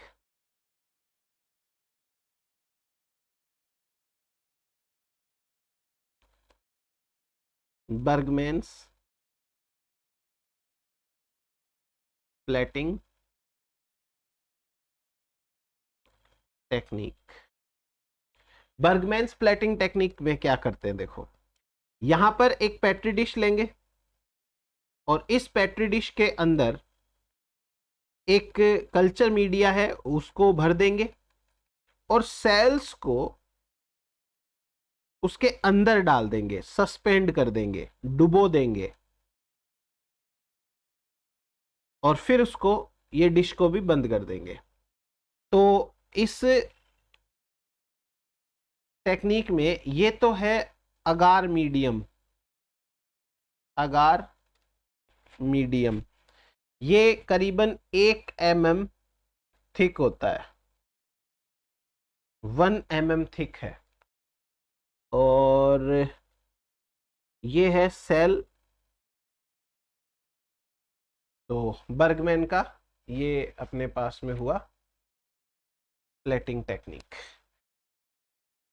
अब इसके अलावा नेक्स्ट अपन बात करते हैं सेल वायबिलिटी टेस्ट के बारे में।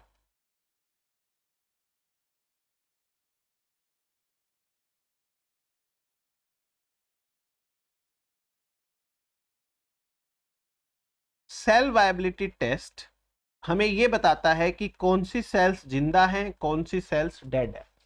तो हमको भाई सीधी बात है, जो जिंदा सेल्स हैं उन्हीं के ऊपर जाना है और उन्हीं के साथ में अपने को फर्दर अपना एक्सपेरिमेंट करना है, उनको कल्चर कराना है। सो बेटर ये है कि 3 तरीके से अपन ये काम कर सकते हैं। देखिए ये है बहुत सारी सेल्स, अब इनमें से कौन सी सेल्स जिंदा है कौन सी नहीं है वो नहीं पता अभी। ये बहुत सारी सेल्स हैं, इसमें लिविंग भी है प्लस इसमें डेड भी है, लिविंग और डेड दोनों टाइप की सेल्स है। नाउ व्हाट, सबसे पहला तरीका, इन सेल्स को अपन फेज कॉन्ट्रास्ट माइक्रोस्कोप से देखें। फेज कॉन्ट्रास्ट माइक्रोस्कोपी, जो सेल जिंदा होगी उस सेल के अंदर जो साइटोप्लाज्म होगा वो घूमता फिरता चलता दिख जाएगा आराम से, तो उन सेल से अपन लिविंग सेल को आराम से पहचान सकते हैं। Living cells show internal movement, अंदर कुछ ना कुछ हिलता डुलता दिख जाएगा, कोई इश्यू नहीं है, अपना काम कंप्लीट हो गया।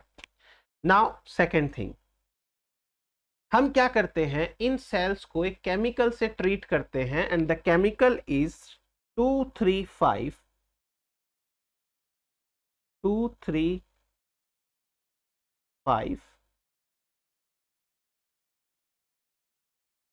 Triphenyl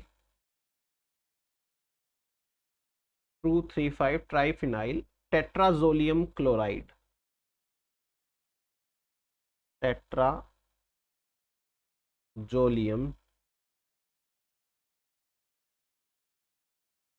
chloride, TTC।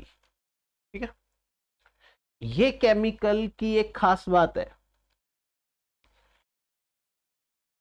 जो लिविंग सेल होती है ना वो सेल इस केमिकल को रिड्यूस कर देती है, और रिड्यूस करने से रेड कलर बनता है इसका। जो जो सेल रेड कलर की हो जाती है इसका मतलब वो जिंदा सेल है। तो टीटीसी का यही काम है। टीटीसी का होता है reduction only by living cells,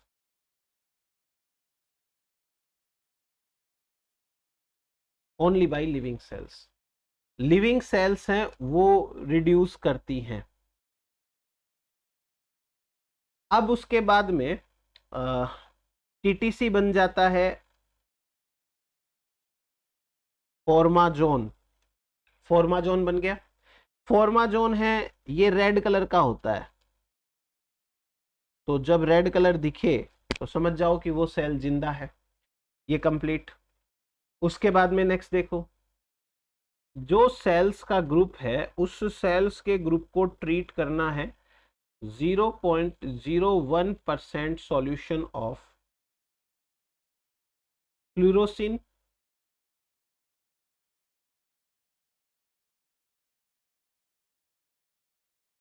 डाइएसिटेट, fluorescein diacetate, FDA, इसके साथ में ट्रीट करना है। FDA एक एंजाइम होगा ईस्ट्रेज नाम का, वो लिविंग सेल में ही होगा। FDA esterase in living cells, जो जो सेल्स लिविंग होगी उनके अंदर ये एंजाइम प्रेजेंट होगा। ये एंजाइम क्या करेगा, इसको फ्लोरोसिन के अंदर कन्वर्ट कर देगा। डाइएसिटेट है ना, तो फ्लोरोसिन डाइएसिटेट को फ्लोरोसिन के अंदर कन्वर्ट कर देगा। और इसके ऊपर जब अल्ट्रावोलेट लाइट डाली जाती है, तो अल्ट्रावोलेट लाइट डालने से फ्लोरोसिन है वो ग्रीन कलर का चमकता है, ग्रीन, तो वो पहचान लिया जाता है। अब ये हो गया हमारे पास में। नाउ इवांस ब्लू करके एक और है। इवांस ब्लू लिविंग सेल के द्वारा नहीं लिया जाता, तो मैं एक ये अलग से लिखा देता हूं। एक डाई होती है जिसका नाम है Evans blue, Evans blue die. ये डाई लिविंग सेल नहीं ले सकती, not up taken by living cells. Living cells के द्वारा ये डाई है वो नहीं ली जाती है, डैमेज्ड सेल और डेड सेल के अंदर एंटर करती है। Dead and damage cells take it, वो ले लेती हैं और ये अपने पास में हो गया। अच्छा, sometimes Evans blue plus FDA sorry, ये दोनों को मिला के यूज किया जाता है। तो ये है हमारे पास में लिविंग और सेल वायबिलिटी टेस्ट के बारे में। नेक्स्ट अपन डिस्कस करते हैं सोमेटिक एम्ब्रियोजेनेसिस।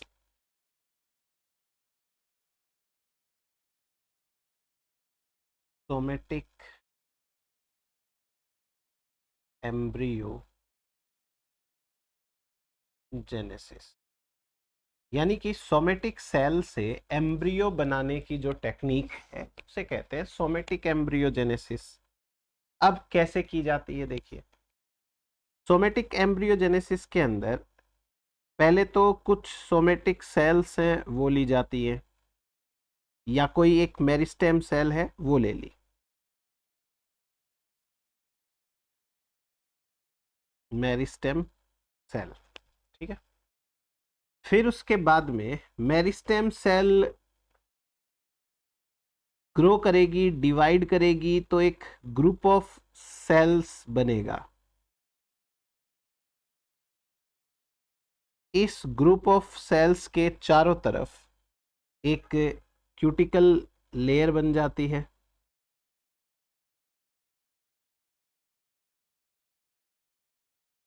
ये है क्यूटिकल, इसे बोलते हैं early pro embryo, early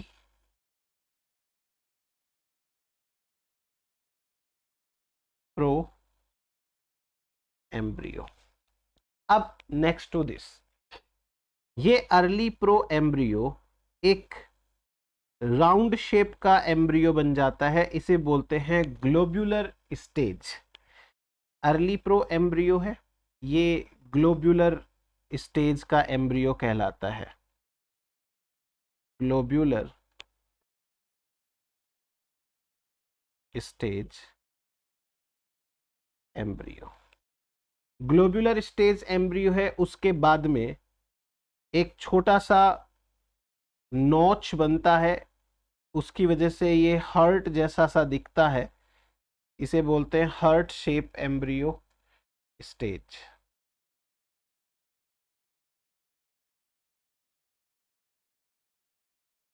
heart shape embryo stage. Then उसके बाद में ये एम्ब्रियो इलोंगेट होता है, और इलोंगेट होने के बाद में इसे बोलते हैं टॉर्पिडो शेप्ड,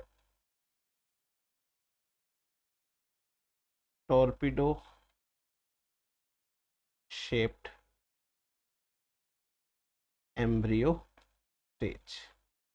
और टॉर्पिडो के बाद में प्रॉपर तरीके से कोटिलिडन्स बन जाते हैं, इसे बोलते हैं कोटिलिडनरी एम्ब्रियो या मैच्योर एम्ब्रियो। कोटिलिडनरी एम्ब्रियो या इसे बोलते हैं मैच्योर एम्ब्रियो।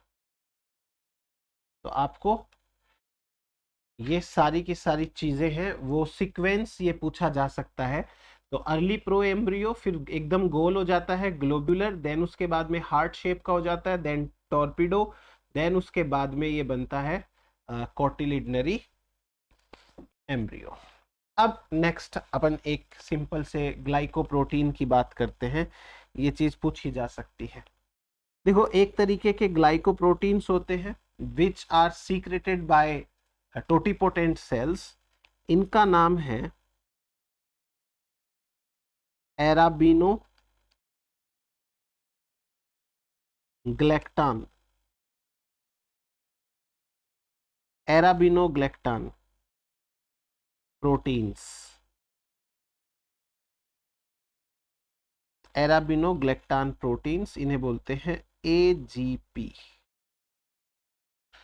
अब इस एराबिनोग्लेक्टान प्रोटीन या एजीपी है, इसकी खास बात क्या है? These are the glycoproteins, glycoproteins, and these glycoproteins are secreted by totipotent cells, totipotent cells। जो सेल्स टोटिपोटेंट होती हैं वो सेल्स इसे सीक्रेट करती हैं। फिर उसके बाद में ये करते क्या हैं? ये सेल्स की टोटिपोटेंसी को और ज्यादा इंक्रीज करते हैं। They speed up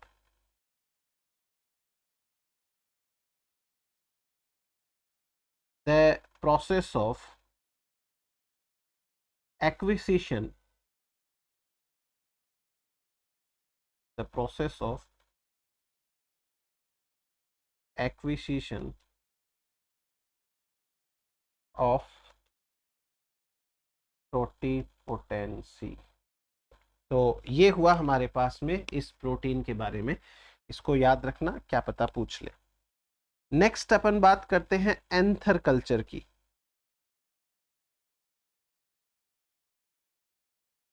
anther culture is also known as androgenesis, androgenesis. Anther culture से हैप्लॉइड प्लांट्स हैं वो प्रोड्यूस होते हैं, to produce haploid plants, haploid plants. अब इसमें देखो ओवरऑल चीजें वही हैं, एंथर है, उस एंथर से अपन पोलन ग्रेन ले लेंगे, पोलन ग्रेन हैप्लॉइड होता है, उसको अपन कल्चर कराएंगे। पोलन ग्रेन एक सिंगल सेल होती है, तो उस सिंगल सेल को अपन सिंगल सेल कल्चर की तरह कराएंगे कल्चर, उससे नया प्लांट बनेगा। फिर उसके बाद में ओवेरी कल्चर होता है एक, ओवेरी कल्चर, ओवेरी कल्चर को गाइनोजेनेसिस बोलते हैं, gynogenesis. Again the same thing, to produce haploid plants, इससे भी जो है वो हैप्लॉइड प्लांट्स है वो बनते हैं। अलग अलग उसमें अपन बना सकते हैं, अलग अलग प्लांट्स के लिए ले सकते हैं। फिर उसके बाद में मेरिस्टेम कल्चर करते हैं,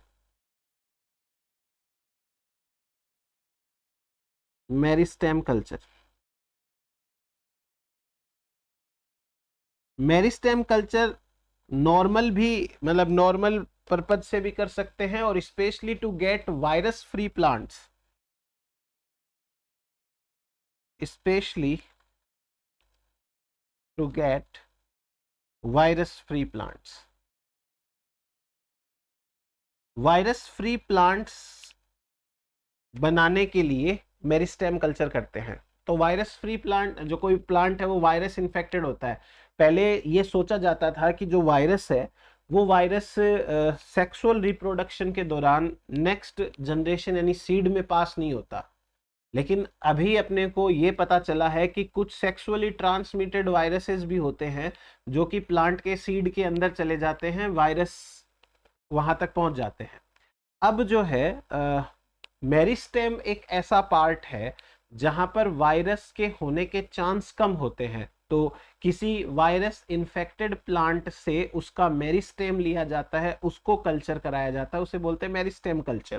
तो देखो सवाल ये आता है कि मेरिस्टेम कब लेना चाहिए, तो मैं उसके लिए बता देता हूं। जब मेरिस्टेम की एक प्रॉपर साइज हो जाती है उस समय मेरिस्टेम को लेना चाहिए। Shoot apical meristem specially use किया जाता है। तो ये है लीफ प्राइमोर्डिया, ये लीफ का प्राइमोर्डिया है। और आप अगर एक प्लांट में सबसे टॉप वाले पार्ट पे देखोगे तो आपको ऐसी स्ट्रक्चर जरूर देखने को मिलेगी, ये लीफ बन जाती हैं। तो दीज आर लीफ, ये भी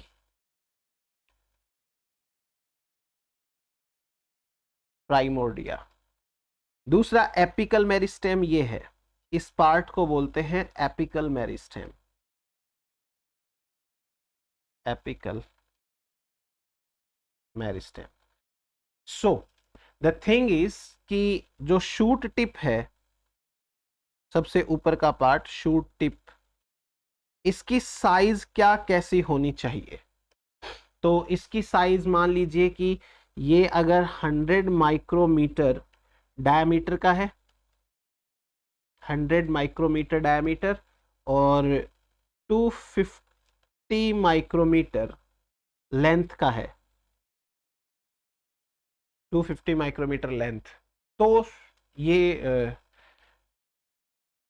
एप्रोप्रिएट साइज है मेरिस्टेम निकालने की। It should be of this size.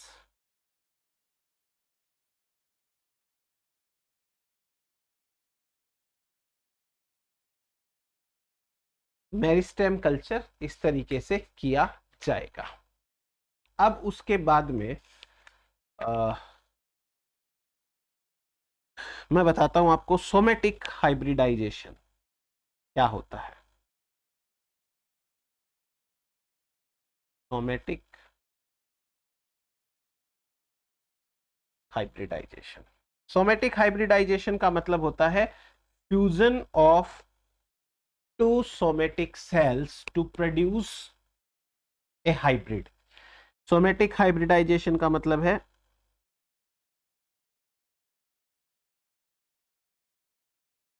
Fusion of two somatic cells, obvious सी बात है प्रोटोप्लास्ट, प्रोटोप्लास्ट फ्यूजन है वो किया जाएगा, fusion of two somatic cells to produce hybrid. और ऑब्वियस सी बात है आपको ये भी समझना है कि ये सोमेटिक सेल्स जो हैं दो अलग अलग स्पीसीज के होंगे तभी हाइब्रिड बनेगा। तो देखो इसमें क्या किया जाता है,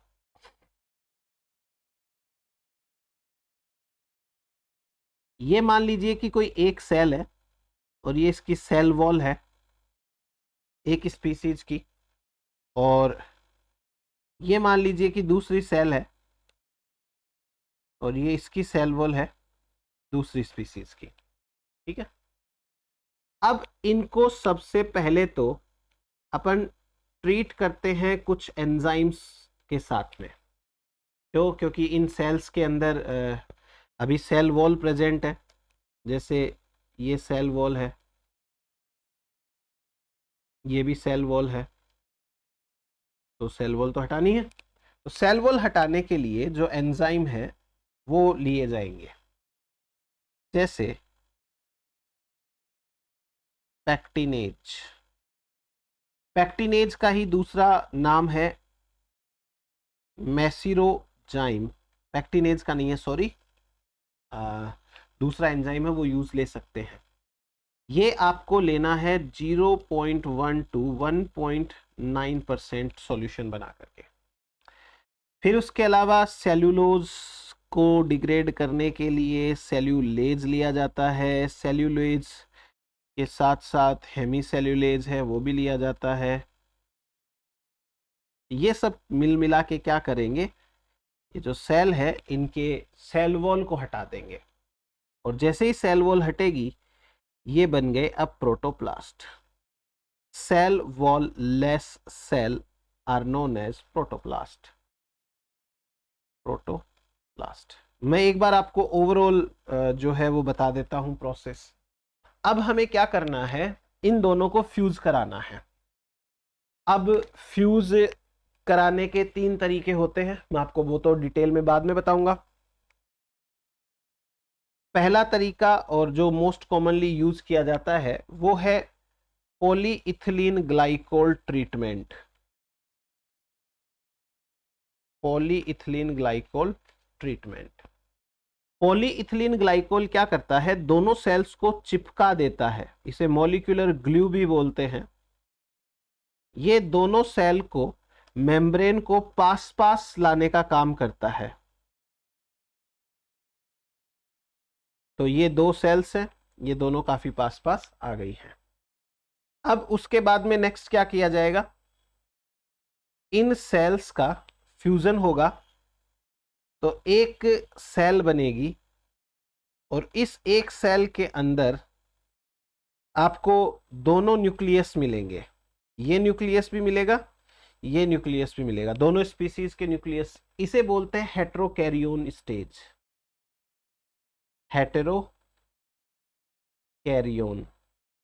यानी कि 2 अलग अलग स्पीसीज के न्यूक्लियस एक साथ है, इसे हेटेरोकैरियोन बोलते हैं। फिर फ्यूजन हो जाए तो बहुत अच्छी बात है, और यदि फ्यूजन ना हुआ तो ना भी हुआ। मैं बताऊंगा आपको 3 पॉसिबिलिटीज रहती हैं। ये बन गई हाइब्रिड सेल। ये जो सेल है ये हाइब्रिड सेल है, हाइब्रिड सेल। और जो हाइब्रिड सेल है इसका सिलेक्शन किया जाता है, फिर उसके बाद में जो है वो इनको कल्चर किया जाता है, मतलब। तो ये तो एक सिंपल प्रोसेस है। अब मैं आपको इसका एक एक स्टेप है वो थोड़ा डिटेल में बता देता हूँ।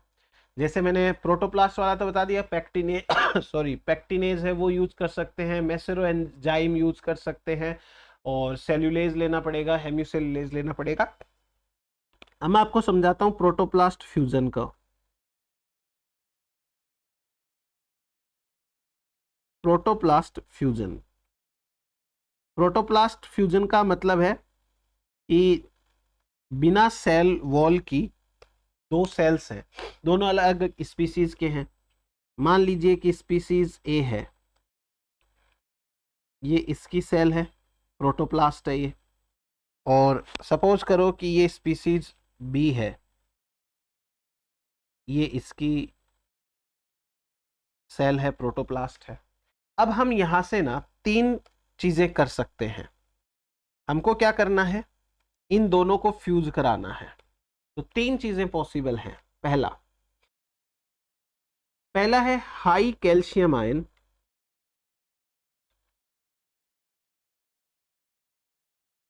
और हाई पीएच।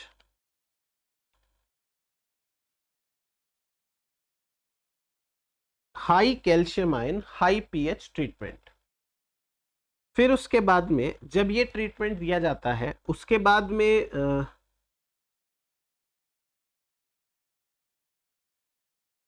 देखो कैल्शियम आयन की जो कॉन्सेंट्रेशन है वो रखी जाएगी 50 माइक्रोमोल पर लीटर, और जो पीएच है वो रखी जाएगी 10.5 और 37 डिग्री सेल्सियस। इसको 30 मिनट्स तक रखते हैं, 30 मिनट्स। एक चीज, और ऐसा करने से ये प्रोटोप्लास्ट फ्यूजन हो जाता है, प्रोटोप्लास्ट फ्यूजन। ठीक है, दोनों मेम्ब्रेन है वो जुड़ जाती हैं। दूसरा एक ऑप्शन, हम पॉलीइथिलीन ग्लाइकोल यूज करेंगे 28 to 50%, और इसके बाद में 15 से 20 मिनट तक रखेंगे, 15 to 30 मिनट्स। फिर उसके बाद में पीजी का डाइल्यूशन करेंगे, पॉलीइथिलीन ग्लाइकोल डाइल्यूशन। इसको निकाल देंगे एक्स्ट्रा जो होगा। डाइल्यूशन मींस वॉशिंग, और ये प्रोटोप्लास्ट फ्यूजन हो जाता है। तीसरा एक और तरीका है, इन दोनों सेल्स को लो वोल्टेज का इलेक्ट्रिक करंट देंगे, इसे बोलते हैं इलेक्ट्रोफ्यूजन। लो वोल्टेज का इलेक्ट्रिक फ्यूजन देंगे अपन, और लो वोल्टेज का इलेक्ट्रिक फ्यूजन है, उससे मिलने से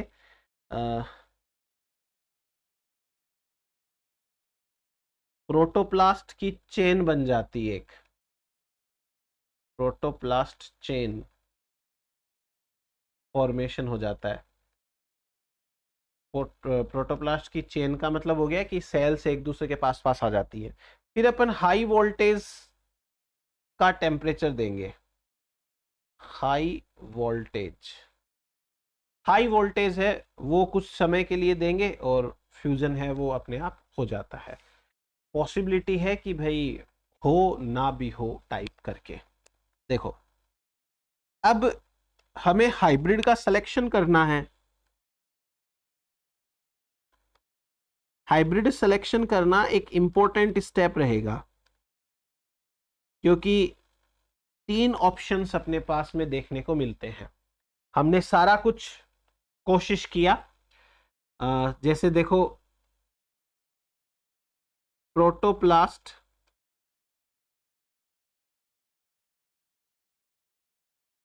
फ्यूजन प्रोसेस अपन ने पूरी करी। ठीक, अब उसके बाद में 3 ऑप्शंस होते हैं। पहला ऑप्शन है कि अनफ्यूज्ड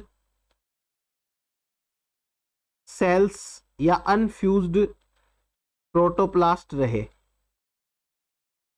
अनफ्यूज्ड प्रोटोप्लास्ट का मतलब है कि सेल्स फ्यूज नहीं हुई है, ये दोनों सेल्स हैं वो अपनी अपनी अलग अलग हैं।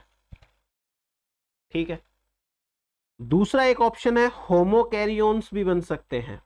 हेट्रोकैरियोन की जगह होमोकैरियोन्स बन गए तो होमोकैरियोन्स, यानी एक ही स्पीसीज के जो सेल्स है वो आपस में फ्यूज हो गए, तो दोनों न्यूक्लियस सेम स्पीसीज के आ गए।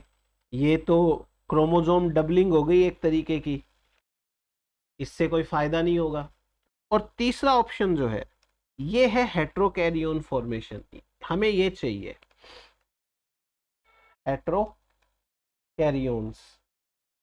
हेट्रोकैरियोन्स के अंदर क्या होगा, दोनों अलग अलग स्पीसीज के न्यूक्लियस एक साथ आ जाएंगे। तो ये है सही तरीका हमारे पास हेट्रोकैरियोन का। तो ये इतना सा आपको समझना है। अब उसके बाद में नेक्स्ट होता है साइब्रिड्स। साइब्रिड्स का मतलब क्या है? साइब्रिड्स का मतलब है साइटोप्लाज्मिक हाइब्रिड्स। साइटोप्लाज्म के हाइब्रिड्स। साइब्रिड का मतलब होता है साइटोप्लाज्मिक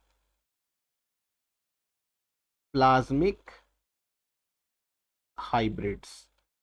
साइटोप्लाज्मिक हाइब्रिड्स का मतलब, जैसे एक है स्पीसीज ए उसकी सेल, और दूसरी है स्पीसीज बी की सेल जिसमें न्यूक्लियस नहीं है। स्पीसीज बी, ये है ई न्यूक्लिएटेड सेल,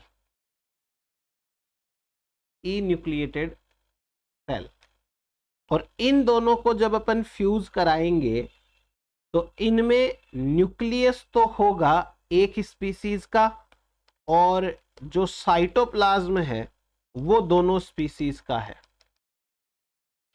इसे बोलते हैं साइब्रिड। साइब्रिड, न्यूक्लियस एक स्पीसीज का, nucleus of one species and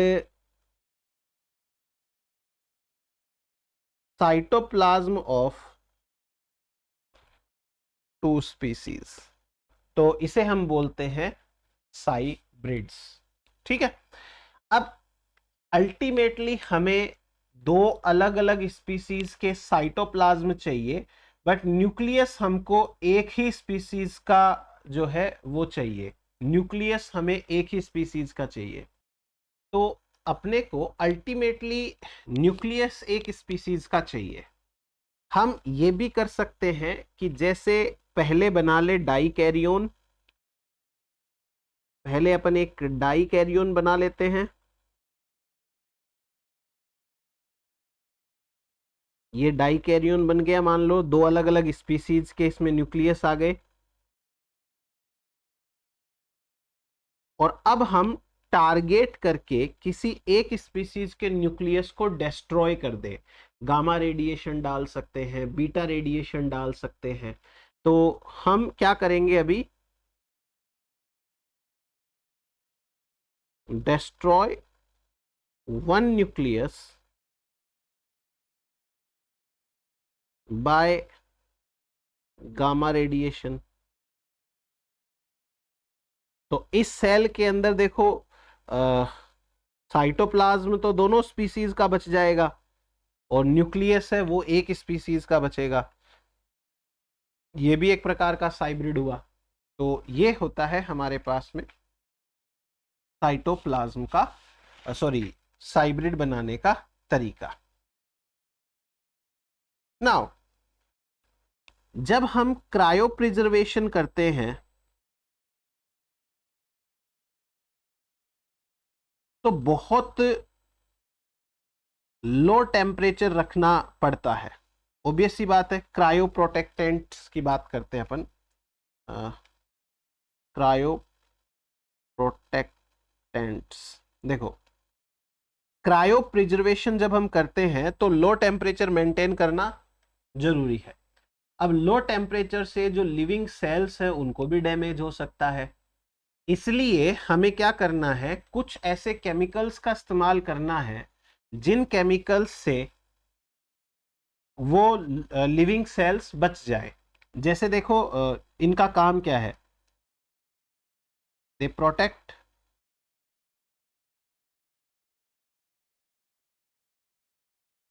living cells from low temperature. Low temperature से बचाती हैं। फॉर एग्जाम्पल एक केमिकल है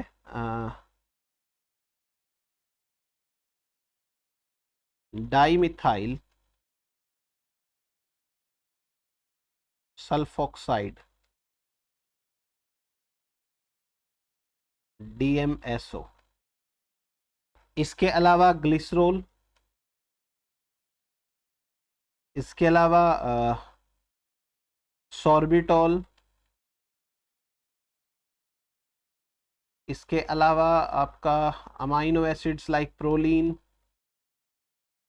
ये सब जो है वो यूज किए जाते हैं। एक और चीज देखिए, यदि हम बात करें कौन सा क्रायो प्रोटेक्टेंट सबसे अच्छा है, तो प्रोलीन, उसके बाद DMSO प्लस ग्लिसरॉल, या फिर आप DMSO प्लस प्रोलीन भी इस्तेमाल कर सकते हो। और अकेला DMSO सबसे कम अच्छा होता है। सबसे अच्छा है प्रोलीन अकेला, उसके बाद में DMSO प्लस ग्लिसरॉल ले लो या DMSO प्लस प्रोलीन ले लो, दोनों सेम है, मतलब इक्वल काम करते हैं। और सबसे कम अकेले में काम करने वाला है आपका DMSO। तो ये है एक अपने पास में। अब लास्ट में आपको एक आर्टिफिशियल सीड बता देता हूं। आर्टिफिशियल सीड्स क्या होते हैं?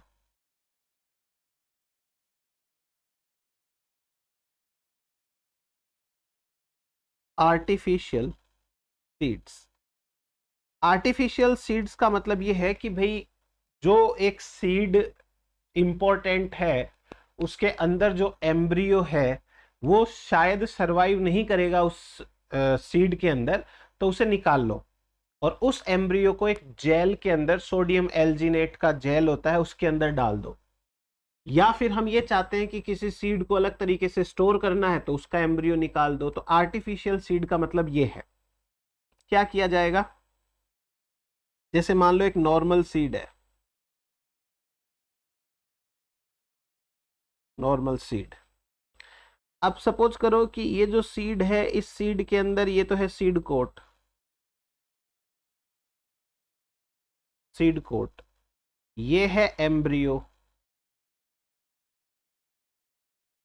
और ये है कोटिलिडन, सॉरी, एंडोस्पर्म। ठीक। अब हमें लग रहा है कि इस सीड में ये एम्ब्रियो मर जाएगा, क्योंकि हो सकता है सीड खराब हो, इसमें एंडोस्पर्म ना हो, कम हो, या कुछ भी डैमेज हो गया हो, सीड टूट गया हो। तो हमें क्या करना है, इसमें से एम्ब्रियो रेस्क्यू करना है, एम्ब्रियो आइसोलेशन। एम्ब्रियो निकाल लो। जैसे ही हमने एम्ब्रियो निकाला तो एम्ब्रियो निकल गया, ये रहा। अब इस एम्ब्रियो को हम एक जेल के अंदर डाल देंगे, सोडियम एल्जिनेट का जेल होता है ये, सोमेटिक एम्ब्रियो है।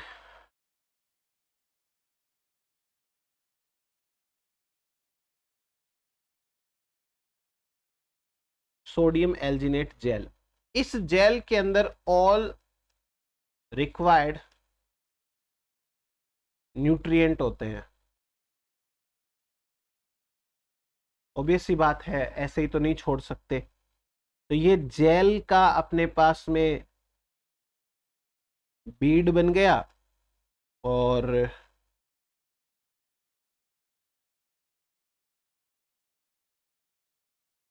आर्टिफिशियल सीड बन गया। तो ये होता है तरीका आर्टिफिशियल सीड बनाने का। सो इतना हुआ एक बार के लिए।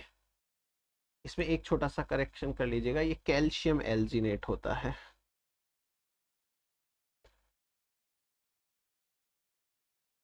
ठीक है, तो ये है हमारे पास प्लांट टिश्यू कल्चर से रिलेटेड सारी की सारी बातें। Thank you.